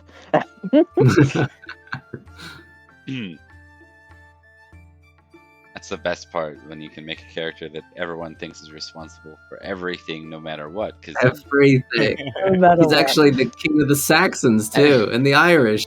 See, it's easier because we're right. right. Yeah, exactly. He was the first Saxon, like the first murderer. He first made a house in the Saxon Isles, and then just from there, awful people. Fair. Inspired by the manipulative puppet master. So Jareth. We cut over to Goratrix, who's ridden back into Winterbourne Stoke. You see something you haven't seen: a bountiful harvest. You see green in places you've only seen dirt before. This is not normally something you've, well, at least since your childhood, you haven't seen it quite bountiful as this. The spirits must truly have blessed me. He thinks to himself as he looks around, seeing verdant rows of crops, knowing that both the charges under House Winterbourne Stoke and House Winterbourne Stoke itself will eat very well for the winter. He's going to look around, because the whole area has been through a very rough time, burnt and sacked multiple times. It's good to see it both on the mend and thriving. He rides his horse through it towards his manor, smiling despite the, let's say, circumstances. Yeah, that's fair. So you do find. Let me just think of who your family members are. You have your uncle. That's Balric. it, I think. Yeah. Your living family consists of your uncle. And My uncle and my cousin. yeah, and a cousin you also play as a character who is not Yeah. currently here because he's still being squired in Barrack. Or wait, no, in Newton Manor. Newton Manor. That's That's right. where he's being squired. Um, He's dealing with them. Thinks Goratrix. right. He must be the main reason why one of them turned out to be okay. Two, in fact. Yeah, because even Edric's mother has been remarried into House Newton. To Merrick. So your uncle's here.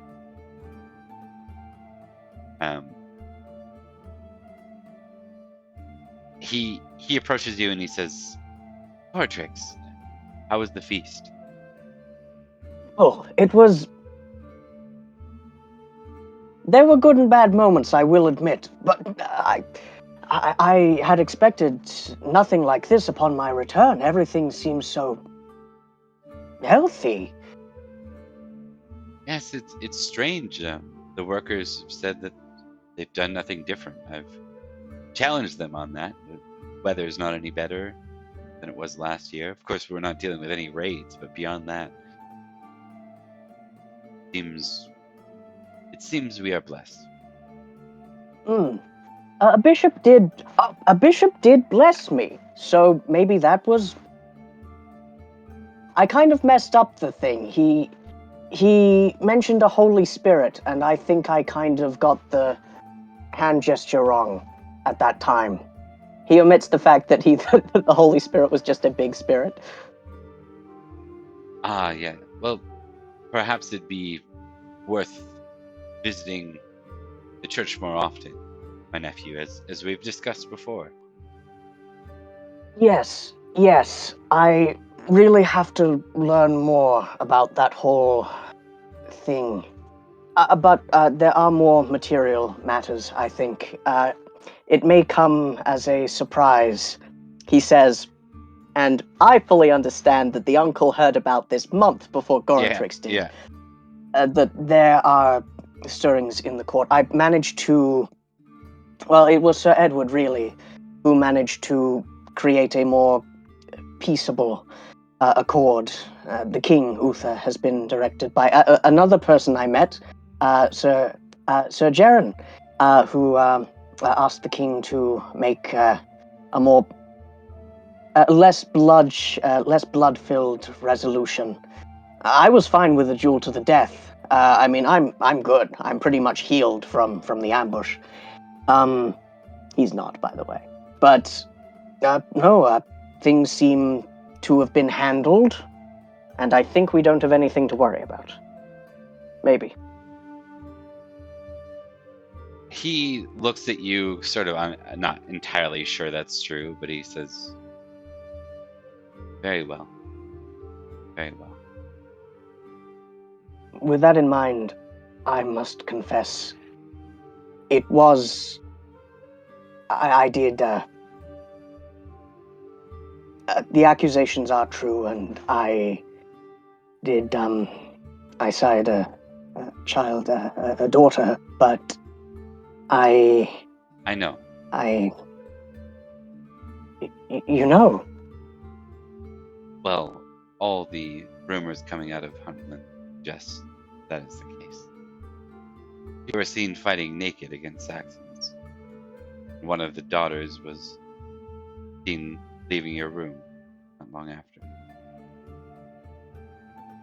Yes, Oh, they are clever, aren't they? He says with no hint of irony. For him, that is a good leap of logic. And In fairness, there were people in trouble. I couldn't hide things. But yes, I caused a great deal of trouble for our house, such as it is. It's a shame that your name continues to linger in this conversation. I had hoped that they would simply blame the bastard. Edward would never. He should be beyond reproach. That said, the people at Humblecreek really hate him for some reason. But no, Sir Edward is my friend, and I would defend him to my last breath. Even if the accusation were true, which it is not. He's like straight and narrow.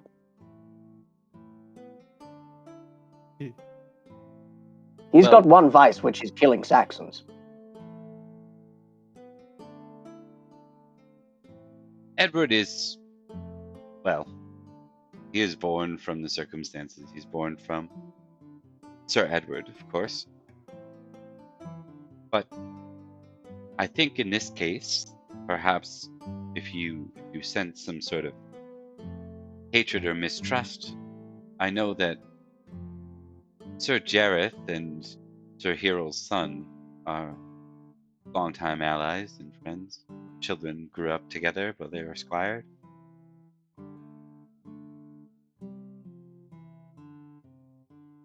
Sir Jareth.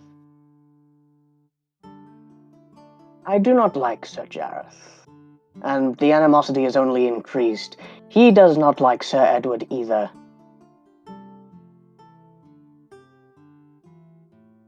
That said, oh, real quick, who's Hero? Is that my uncle? Hero is the Humblecreek Lord, and his son, Got you. Sir Every. Yes, Every is the one. Yeah. They're saying Every and Sir Jareth grew up Every- together, basically. Yeah.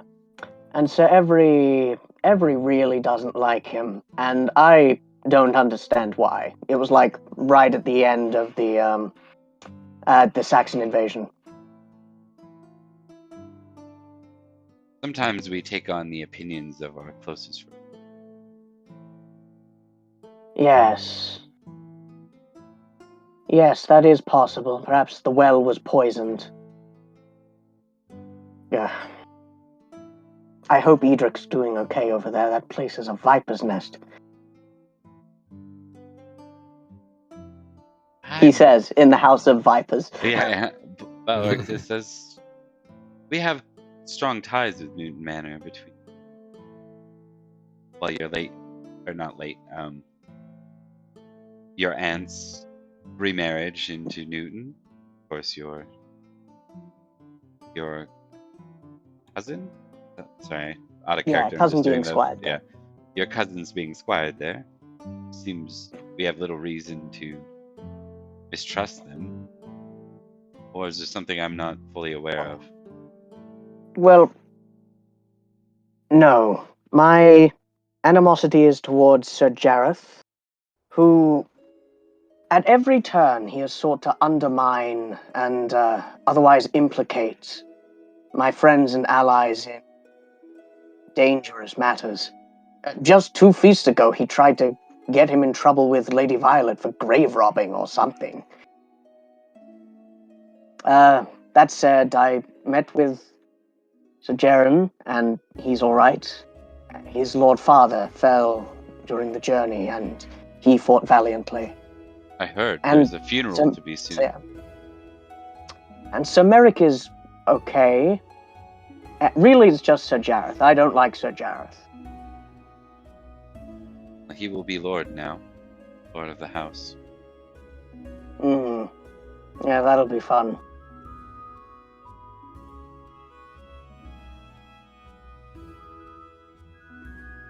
We're going to have to figure something out with you, though.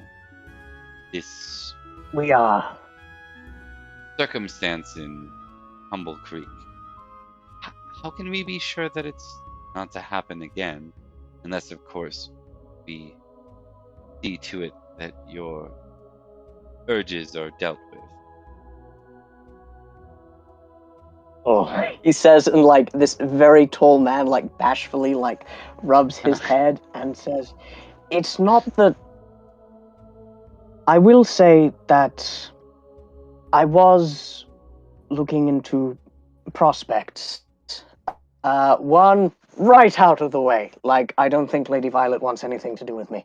The second, there is. He interrupts you at that point and says, "No, but he seems like really disappointed. Like that was a scheme that you just Yeah. interrupted.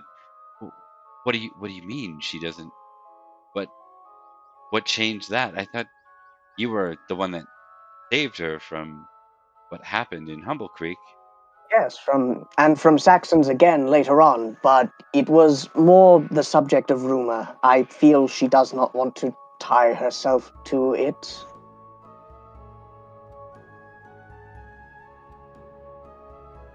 He kind of pouts for a minute. Yes, sorry. And he, like, with a large beady hand, like, pats the smaller uncle. He says, Berwick St. James is so close to us. He had controlled two. Yeah. Your cousin was on her way to a banneret. Sorry. That is not to say that it is impossible, but no, I do not feel that things would start off properly. And I wanted it to. Lady Violet is very smart and... but I was looking to something else. There is a lady of House Durnford. Indeed, she Elizabeth, has the sickly expressed one? interest to me. Yes, the sickly one. She has expressed interest to me that it could be a thing that happens.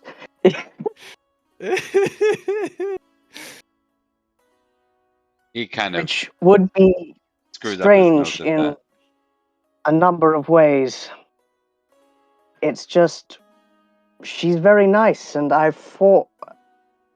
think, instead of saying fought, he says think very highly of her, and she is very kind, and a good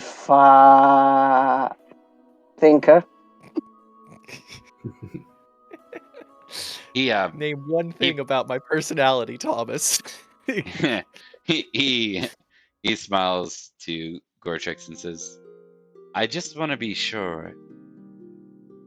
It's good to make sure that we've covered off every matter of scandal. You haven't been dipping your fingers in another honey pot, have you?" Uncle. Also, hold on. I do like honey. And the answer is probably no. But Gartrix has to think about it. No, I don't. Well, there was. No, I don't think so. He sounds totally I've mostly been convinced. very busy. Yeah. So at that point, he says,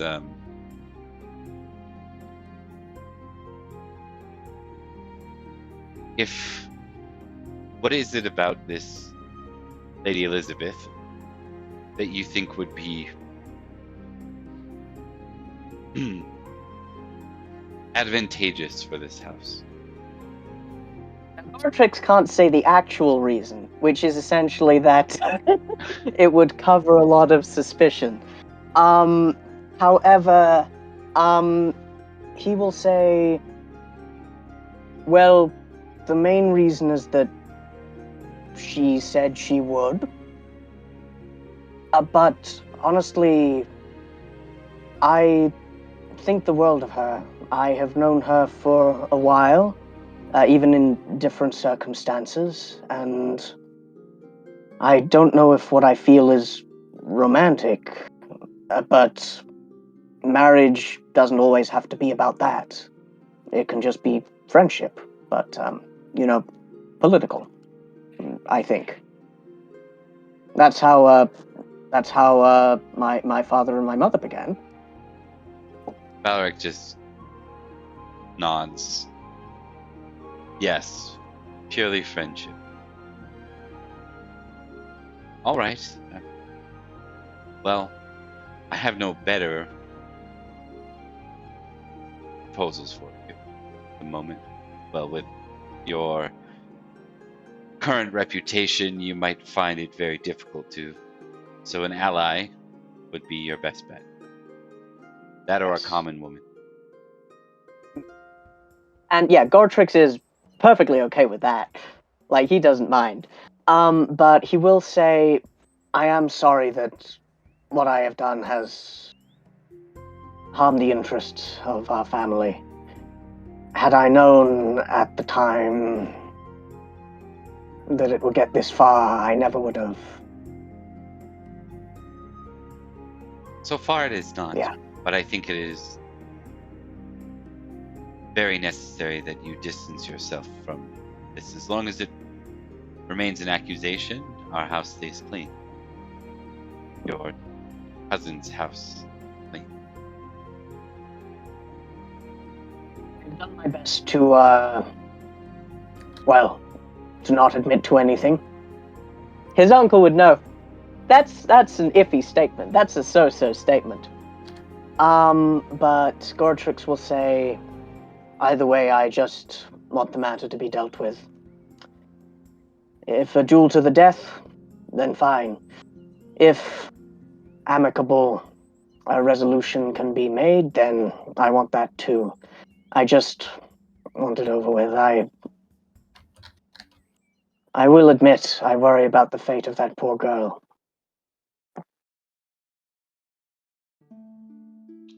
She has a rough go ahead of her. Yes. Life is hard enough as a bastard, but a bastard daughter. She will have no dowry, no claim towards it. True inheritance, her hand will be not sought after. And at best, perhaps the family will see to her as they do other servants of the house.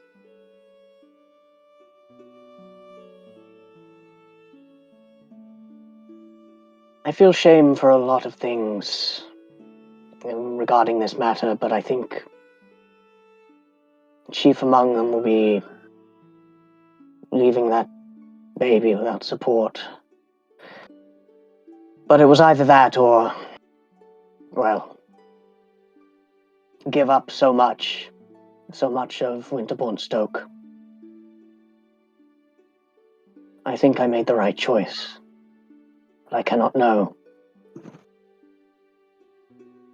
We have this under control. Do not strain your mind any further. For now, concentrate on what you do best. Yes. There is much training to be done. I feel I was wounded quite grievously. I feel less than before. I will have to train to get back to my full potential.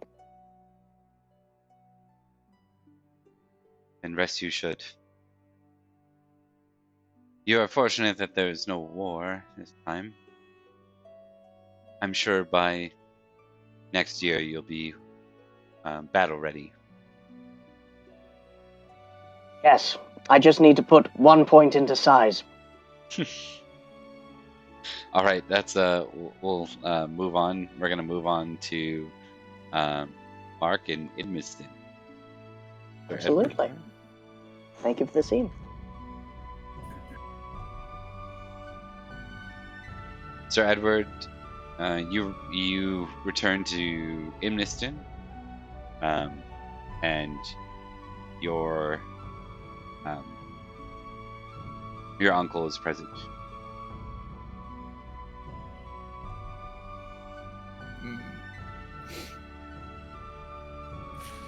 I feel like Edward just arrives, seeing his uncle, and then just, in a very silent grimace, just nods as he gets off his horse. Uncle? He walks up, and he's got a neutral look on his face. Though I didn't depict it very well in the last scene, just a reminder that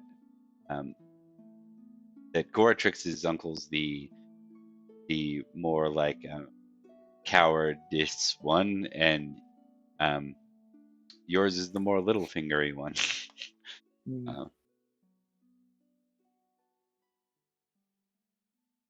Has our name been removed from this stain in Humblecreek? It seems it has not yet. The Lord, or the acting Lord of Humblecreek, seems intent on placing blame upon me for seemingly no reason. I can guarantee you, Uncle, I am not the one responsible. I believe you. All the gossip out of Humblecreek suggests that your close friend and ally. I just want to be sure that that friendship doesn't disrupt or complicate the situation for you. I would hate to see Idmiston fall blame to something we're not responsible.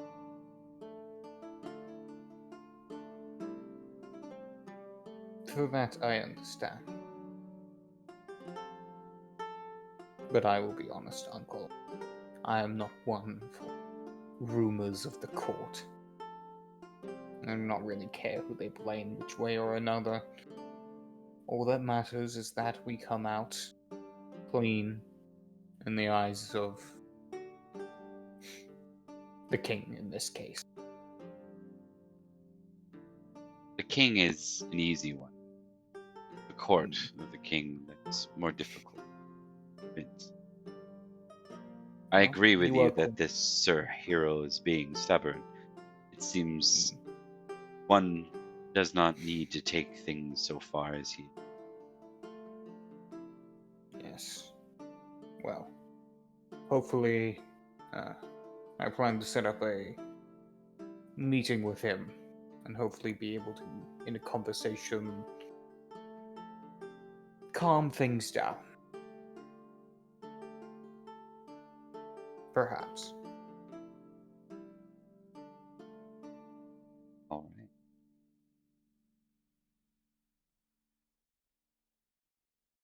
I trust you insofar as I believe that your mind is in the right place with this.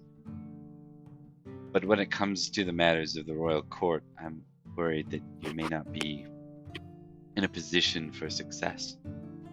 Just err on the side of caution on this one until the matters are resolved. Yes, well, I will do the best I can. Tell me, Uncle, you're more one who is keyed into the words of the court. Where do they seem to be leaning?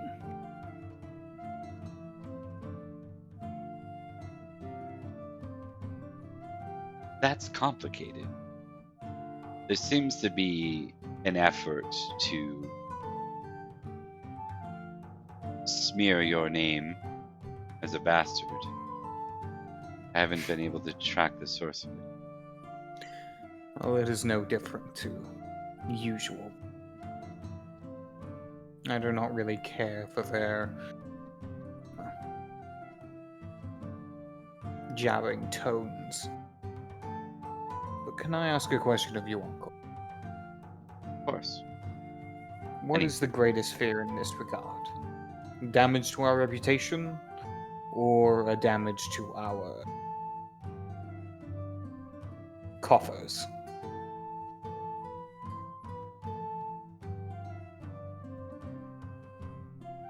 Reputation more than coffers. Oh, um, I've been exchanging letters recently. I forgot to tell you. As regent, Sir Dubois and his niece. Seems we are near a decision for you to join hands with her in marriage. This will be a very effective move, though I'm afraid it will remove you from Idmiston. Edward kind of looks for a moment, again very neutral face as he goes. Indeed, well, I am glad to hear it is working out well for the family. And with that, a slight smirk begins to appear on his face. And you get the sense that he notices that very clearly. He says, well, you don't seem in higher opposition to it. That is good news. He kind of blows past it. Even so, this scandal has a way of halting things. You understand. I believe that it may be very well why things have not already been arranged. If you are named the culprit, proven so, by one means or another, the pain will be too great, or you will be dead. I see.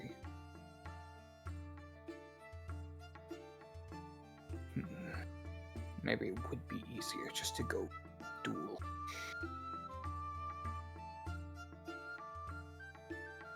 Did you say that out loud in front of him? Oh yeah, he just says it under his breath. Loud enough he could probably hear it.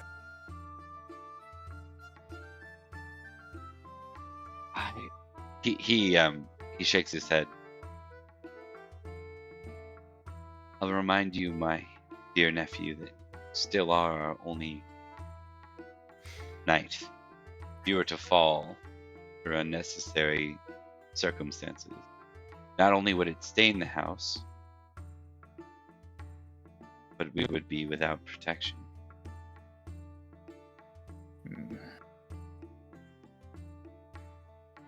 And I will see what I can. But I find myself very limited in this regard.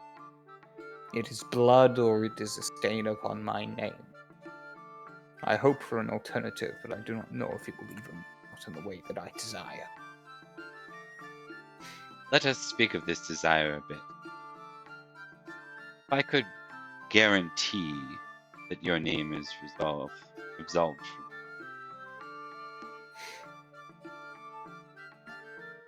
but it meant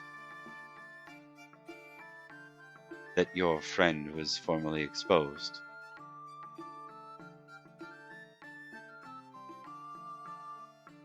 What would you say to that?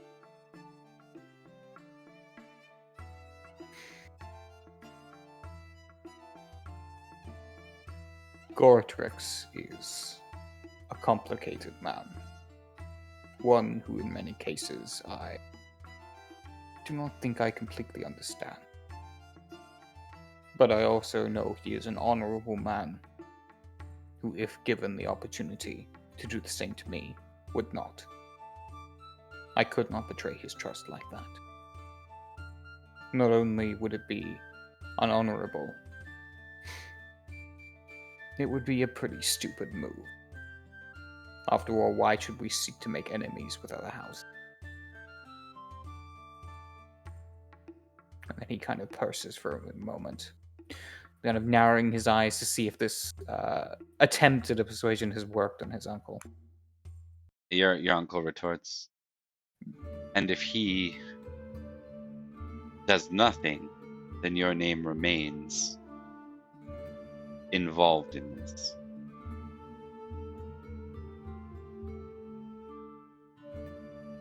Yet you speak of a friend who would do you no harm. Can't help but see a contradiction there. Perhaps his loyalty to House far superior to that of his friend.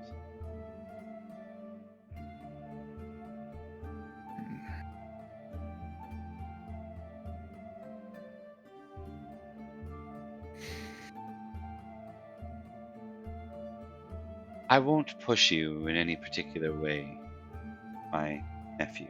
Just think on it. This opportunity with Doulois peace might slip through your fingers if you're careful.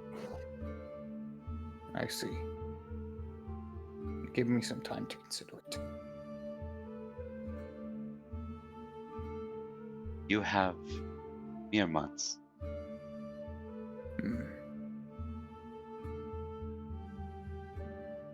And then I'm afraid there's very little we can.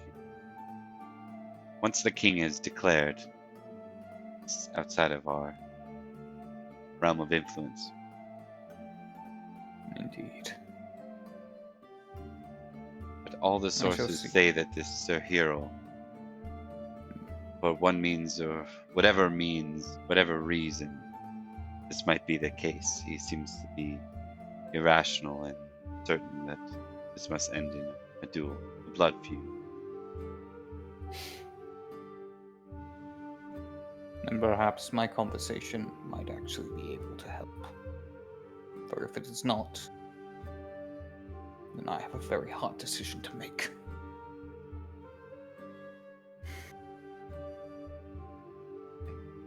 Why don't we end on those words unless you have something else, Mark, that you wanted to do? Like end on that scene. I think it's a good place to end. Okay. It's a good place to end. All right, and then we'll go to Dallin. What? Dallin? What are you gonna do with Dallin? Dallin finds himself in Sarum. Oh boy. It's Dallin and Count Roderick. Yeah. Looks that this has been formally arranged. There's no other. You were escorted into the Count, but then his guards stand outside the gathering room. Oh, so it's just Roderick and I. Yeah. That is a very complimentary display of trust after an assassination attempt. I very much appreciate that. Yep. Yeah, Dallin's gonna go ahead and kneel. You were, of course, removed. Like your sword would have been taken from you. Yeah, of course. Dallin will go ahead and kneel. First things first. My lord. Arise, Sir Dallin. I hear that there are matters to discuss. Yes. I thank you for meeting with me. It was important to me, given recent events. Yes. He seems to be jumping to conclusions, and he says, "You're not the first representative of one of the houses come to me asking for increases after our ensured survival at the ambush." Dallin kind of smiles and go, "That's not actually why I'm here, my lord." Oh, well then what is it? I have been through an experience recently, quite a few over the last year, that has somewhat changed my perspective on things. I feel I've served you well as a knight, and given my recent injuries, I have the marks to prove it. So, I felt the need to be honest with you, especially at a time when it seems that trust might be vital. We all experience fear when we face near-death experiences. You needn't worry, though I thank you for being honest. That's not it either. I'm afraid I've been keeping a secret from you since the first day you met me, and not an insignificant one. It is unrelated to the plot against your life, but I felt that if it were to come out and it wasn't from me, I felt it was important. My honesty drives me to tell you the truth.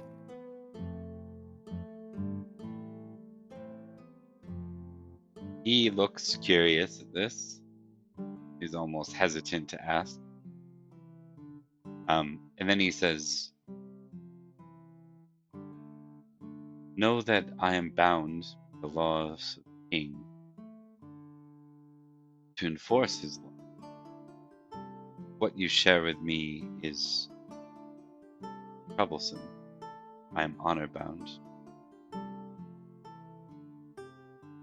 I understand, my lord.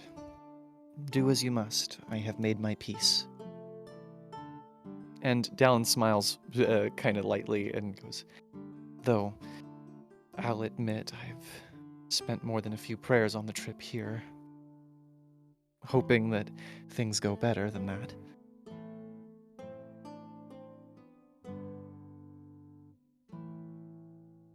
Very well.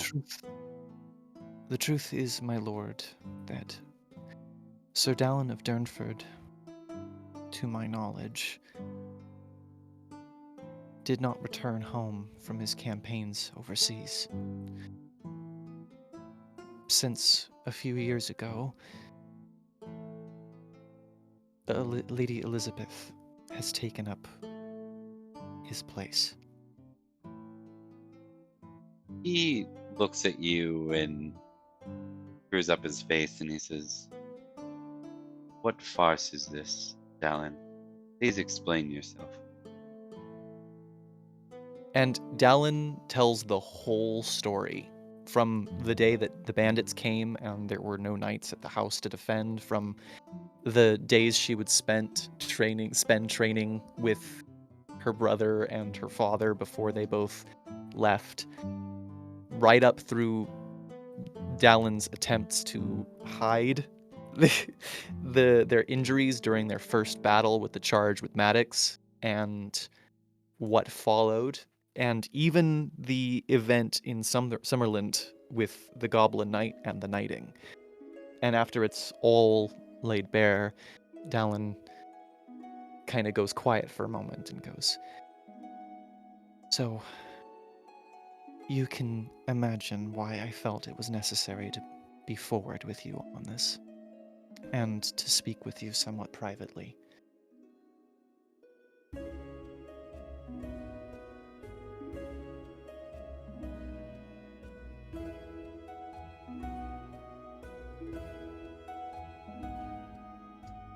He pauses for a long moment, kind of stares past you.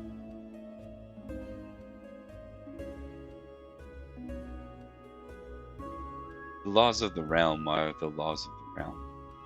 You know this. So why would you do this? Why would you risk everything for this? Dallin takes a deep breath. "Because, my lord, when I first took up the blade, it was purely to defend my family from a fate that seemed unfair to us, unjust. And when I left home, when I was summoned,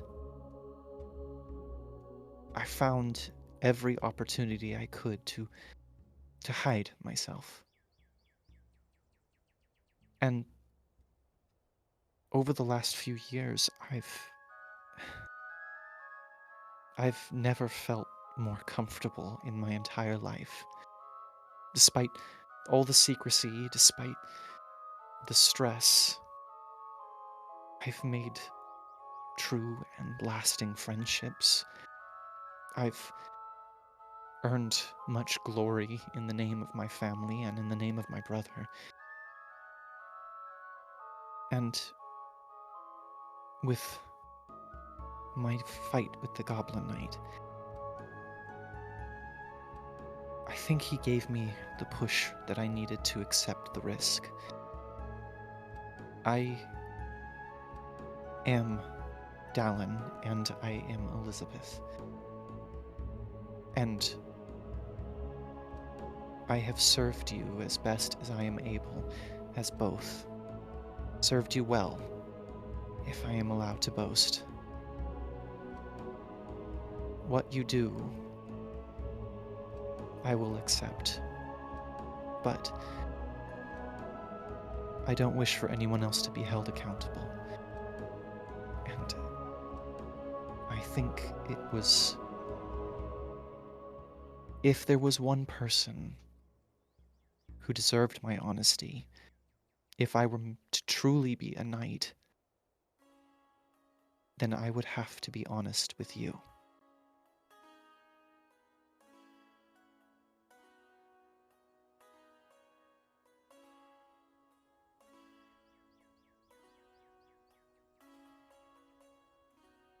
I had a cousin. She rode as well as anyone. She was more apt than those of my peers. Training, though she was forbidden from it. I saw no reason why she wouldn't have made as good of a knight as the laws of the realm of the realm.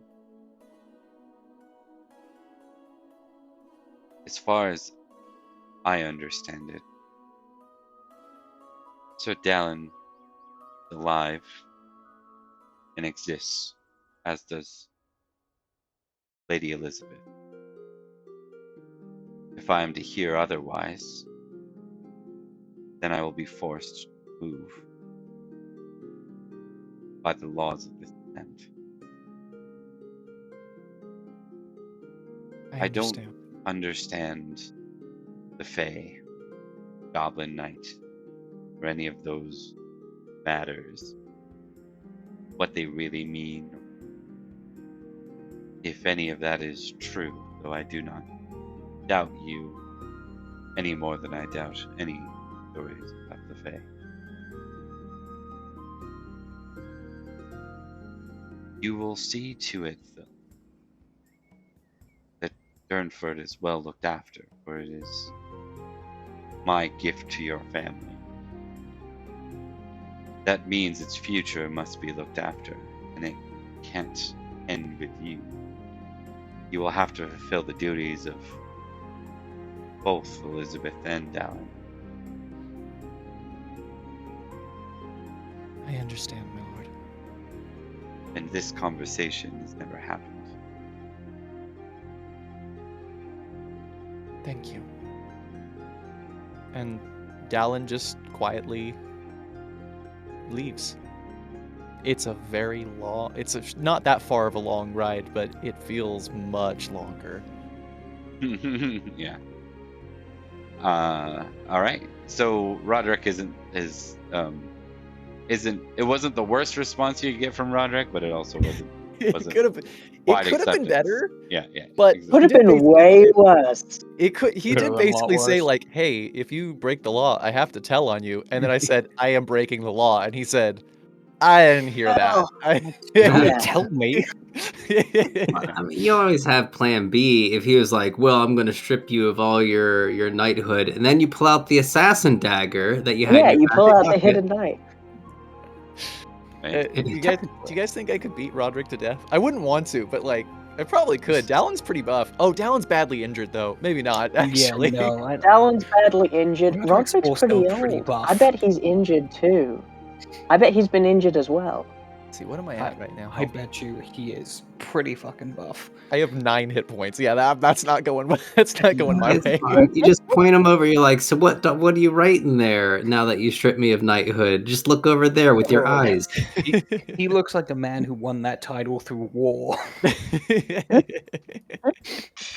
bet he can't take him. I bet he can't like go fisticuffs.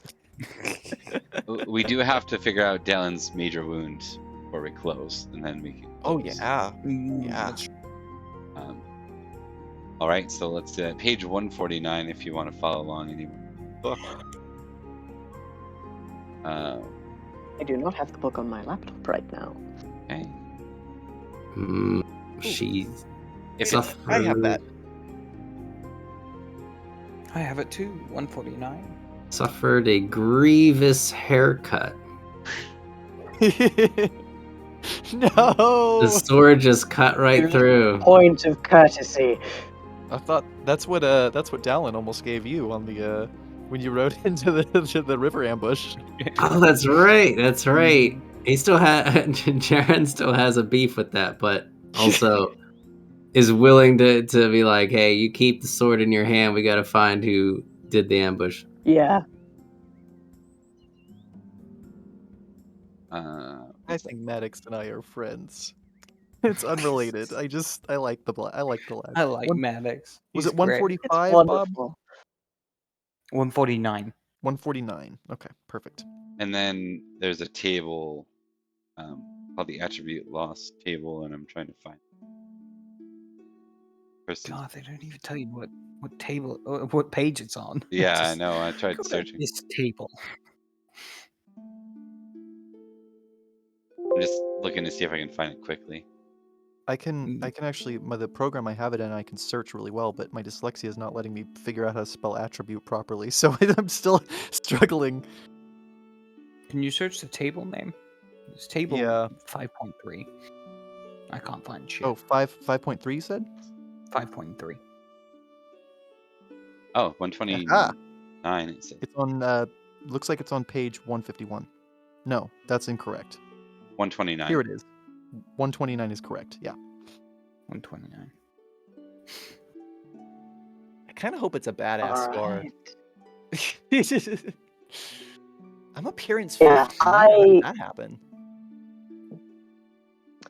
I had hoped that I would either lose nothing or I would lose dexterity, because I needed my strength, my con, and my size, but I lost my size, which meant I was more injured. Thomas, do you recall? Yes. Do you have to make an aging roll too, or is it just for aging? I think That's it's just for aging, I Yeah. think. Just for Yeah. aging, I think. Yep. So, Though a just says similar roll roll is made, it's table. just Yeah. all right. roll So of attribute lost. yeah, so you get to roll a d6 here, and we'll see what you lost, and it might inform a bit of what your major wound was. That is a 5, which is my Appearance. appearance. Oh no! Does it just drop by 1? Just drops by 1. Yeah. That's not too bad. That takes me from a 15 to a 14. Yeah. So, Not bad, yeah. can we say that? Now, I'll give you the choice, Bob. Either Dallin's got a pretty nasty scar along their abdomen. No, I Or think they- appearance it has to be visible. Visible. It's- Then, in that case, let's do a nice little what do you think? Like a good slash across the eyebrow, or like the upper lip? No nose. No more nose. Yeah, just nose cut off. I feel like that might be more than a I 1. like Well, it might have been I a 1 like if the you're already idea a of 9. across the eyebrow. Mm. I like the one across the eyebrow as well. I think Yeah. that's a good fit. That's fair, yeah. All right. Just to be clear, though, it's not like anime cool where you look hotter with the scar, though. Yeah, it's like Yeah. I was gonna say Anakin Skywalker, but I think that was the intent with the Anakin Skywalker one yeah, too. that's exactly. Yeah. It's like a scar that a Saxon battle axe would give you. It's not pretty. It's like bad. No. It's a bad scar. But as you Fortunately, I said, was it's just only so 1. hot. Fortunately, I was just so hot that Yeah, it doesn't. just so hot yeah, to begin yeah, with. it doesn't mess me up that bad. That was I the do same like the story with idea. Gortrick. Yeah. I do like the idea of people being like, Elizabeth, what happened to your face? You were fine at dinner. Knitting Oh. accident. That is interesting because that does Yeah. complicate your scenario. Dallin, That's a Tell- distinguishing mark. Dallin cut themselves shaving. It's an odd place to be shaving. Shaving my eyebrows off again. That's what I do every Lent. I shed them. Shaving my eyebrows with a broadsword. Eyebrow.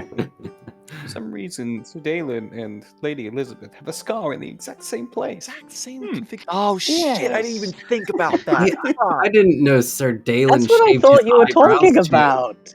Oh no! Oh, that's gonna It's be a so very hard distinguishing mark. Are Gonna be they so hard to explain to people. are they the same club? No, The just eyebrow shaving yeah, club? it's what I said. Knitting All right. accident. No. I got a way around You this. were Dallin or Elizabeth is just gonna need to part their hair differently now. That's all. Like now, there's gonna have Elizabeth's gonna have to wear their bangs really in front of Yeah, that she eye. wears the Just- hair over like the eye, just the single. Mhm. Yeah. Okay, Or- I can work. Yuki Onna I can work style. this out. This is fine. Well, or just get a helmet and like say, "Oh, it got smashed onto my head. I can never take it off again." For Elizabeth? Yes, sewing is very dangerous. Don't Yeah. don't It's just- mock. It's just a very large thimble. Oh man. I have taken a vow of humility. No more shall I show my face to the world. I think the Crusades were about stuff like that. I think they didn't. I don't think they appreciated that in England. Right? Nah, you'll do fine. Safety first. Helmet on. Could have been worse. Could have been worse. It All right. very much could have been worse. Okay. Just to close her out here, there is news that Count Roderick has been named as the accepted suitor by the king for Lady Ellen. Woo. Hey. So their wedding is actually scheduled for the summer. You all would be present. Is it something you actually want to play out, or should we like next time, or should we? My plan is to go into the winter with more interesting stuff, and you guys are just coming out of a bigger feast. would it be another feast? Because if it's another feast, I'm super down. Well, that as well. There wouldn't really be a feast for that one. You'd probably play, but there is a small winter feast, obviously, right, to happen. I would be happy. I think playing that out might be a good buffer between the Easter feast and the winter feast. I wouldn't mind playing that out. I love feet. I love doing things in general. If there's a thing to be done, I'm down for it. And we were involved in this, if only slightly. Mark, We did our part. do you want to play it out, Mark, or? I'm good to if everyone else is. Okay. I can make it into a bit of something interesting, so it's not just your standard feast. And then we'll get to talking with Zach. Zach is a welcome guest, and we might have him on the show a bit more, but I don't want to assume, like, I know it's summer and I know there's other things happening, and we're out of COVID a bit now, so real life's a thing for people. So we'll maybe talk with Zach on the side and figure out if he wants to break or he wants to continue with his year, what we're gonna do there. But it's been a pleasure having you, Zach. Had a lot of fun. Thank you for coming. Yeah. It's been a ton of fun, and I'm sure you'll see Jaren, regardless of what I end up doing. You'll see Jaren again. Exactly. All right. We'll just do some real quick outros. I'm Bob. Outro wise, I put together. I feel really good doing it. I finally put together something to replace the episode 1 that went missing. I did like a recap video, has some animations and pieces on it. I really liked how it played out, and I think that doing some bigger recap videos with you guys narrating some of it too, like I could even write it out and get you guys to narrate and send me the recordings. But we'll do some bigger narration videos, probably 1 or 2 to summarize the prologue once we're done with it, because we are finally nearing the end of 483, and then there's only 1 more year there. So Cool. Yay. Other than that, we've started our little Marvel small project of stream stuff. So we're doing something called Magnus, and that's going to turn into a mutant town or District X story with a few different groups. So stay tuned there. I've also mentioned Gathering of Branches. That's just basically on hold till we get through the prologue. It's supposed to pick up the same year as our standard Pendragon game does, 485. Hell yeah. Yeah, that'll be happening. And other than that, I don't have too much to add. I've just been busy at the gym, busy at work, and doing some gaming stuff again. It feels great to do some plotting and planning for gaming again. So, Thomas. Hell yeah. I've got a much less involved outro. I will say that I appreciate all the work done, put into this, and put into the ancillary stream stuff, so thank you, Bob. I'm looking forward to being a part of other projects and such. As for me, there's not much to say. I am getting a job, but the hours probably won't adjust my availability for this all that much. And what else? I got a cool scarf. Check out my scarf. Nice. Beyond that, I'm pretty much done. Congrats on the job. Looks like you got something on your phone, Mark. Thank you. Oh, hi. Sorry, I didn't see you there. I was just checking out the handy-dandy Discord. By the way, did you know we have a Discord? Come check us out. I think you can find a link on our YouTube channel. You can come see us post different kinds of memes and just general shit posting, I think describes the Discord we currently have. And yeah, come join us. Come join in the fun. And yeah, I have been Mark. I have been playing Sir Edward. And I'm sure you can probably find me somewhere on the internet. And yeah, hope you all are having a good night and hope you all enjoyed. Hell yeah. Liam. That's me. Hi, everybody. I have been Sir Dallin / Sir Elizabeth of Durnford. I had a wonderful time tonight. You can follow me at Twitter at Darth Coakley, and I have a Twitch of the same username. I don't use it that often, but I do stream fun stuff sometimes. And I am also on the Magnus game, and I'm very, very excited for the next one of that. Stay tuned. And yeah, that's me. I'm good. You want to talk about? Did you mention your essay, or is it top secret? Oh, my essay. Yeah. It's not done yet.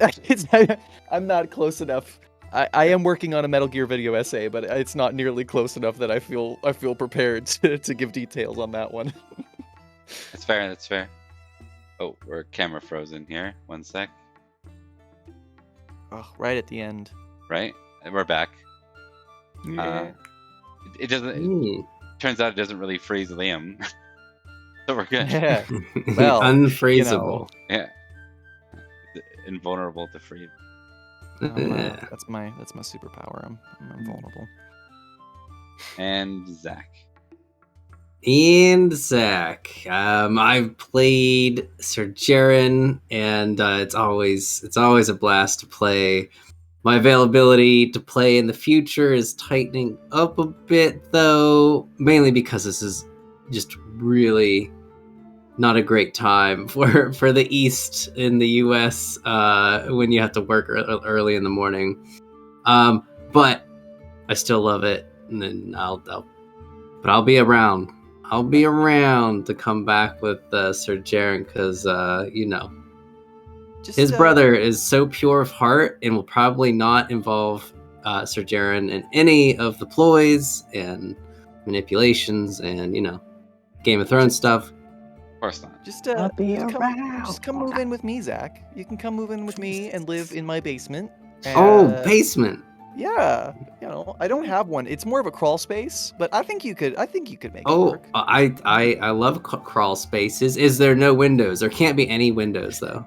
There's the little little flap that you have to get in and out.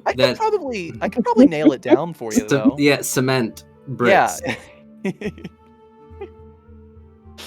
That's a unique take on the cask of Amontillado. That's no. You want to live in the crawl space underneath my house? Oh, we lost Thomas. Oh, I've played characters who would love it. Yes. Oh no, we're all backwards now. No. We're all Oh. No. We're back. Sorry about Yay. that. No worries. My computer lied to me. It said 6% battery. It But it wasn't. it was not. But it I'm wasn't. on my Look at him. phone. He's in vertical mode. That's fun. He's adorable. Yes, I love him. Sorry about It that. actually Let me- no- let me fix that. No, you were okay. Yeah, that works. That works. You're being stylish, yeah. You actually look okay on the stream. In fact, your thank you, camera that's looks like more clear on your phone than on It is. My phone is newer than my laptop, which has been with me since I was 16. Yeah, that's fair. But yes. Anyway, it's a good time for it to run out of battery. Yeah, This yeah. is- Zach just finished the outro. So thanks everyone for joining, and we'll see you next week. Here. Bye-bye. Bye.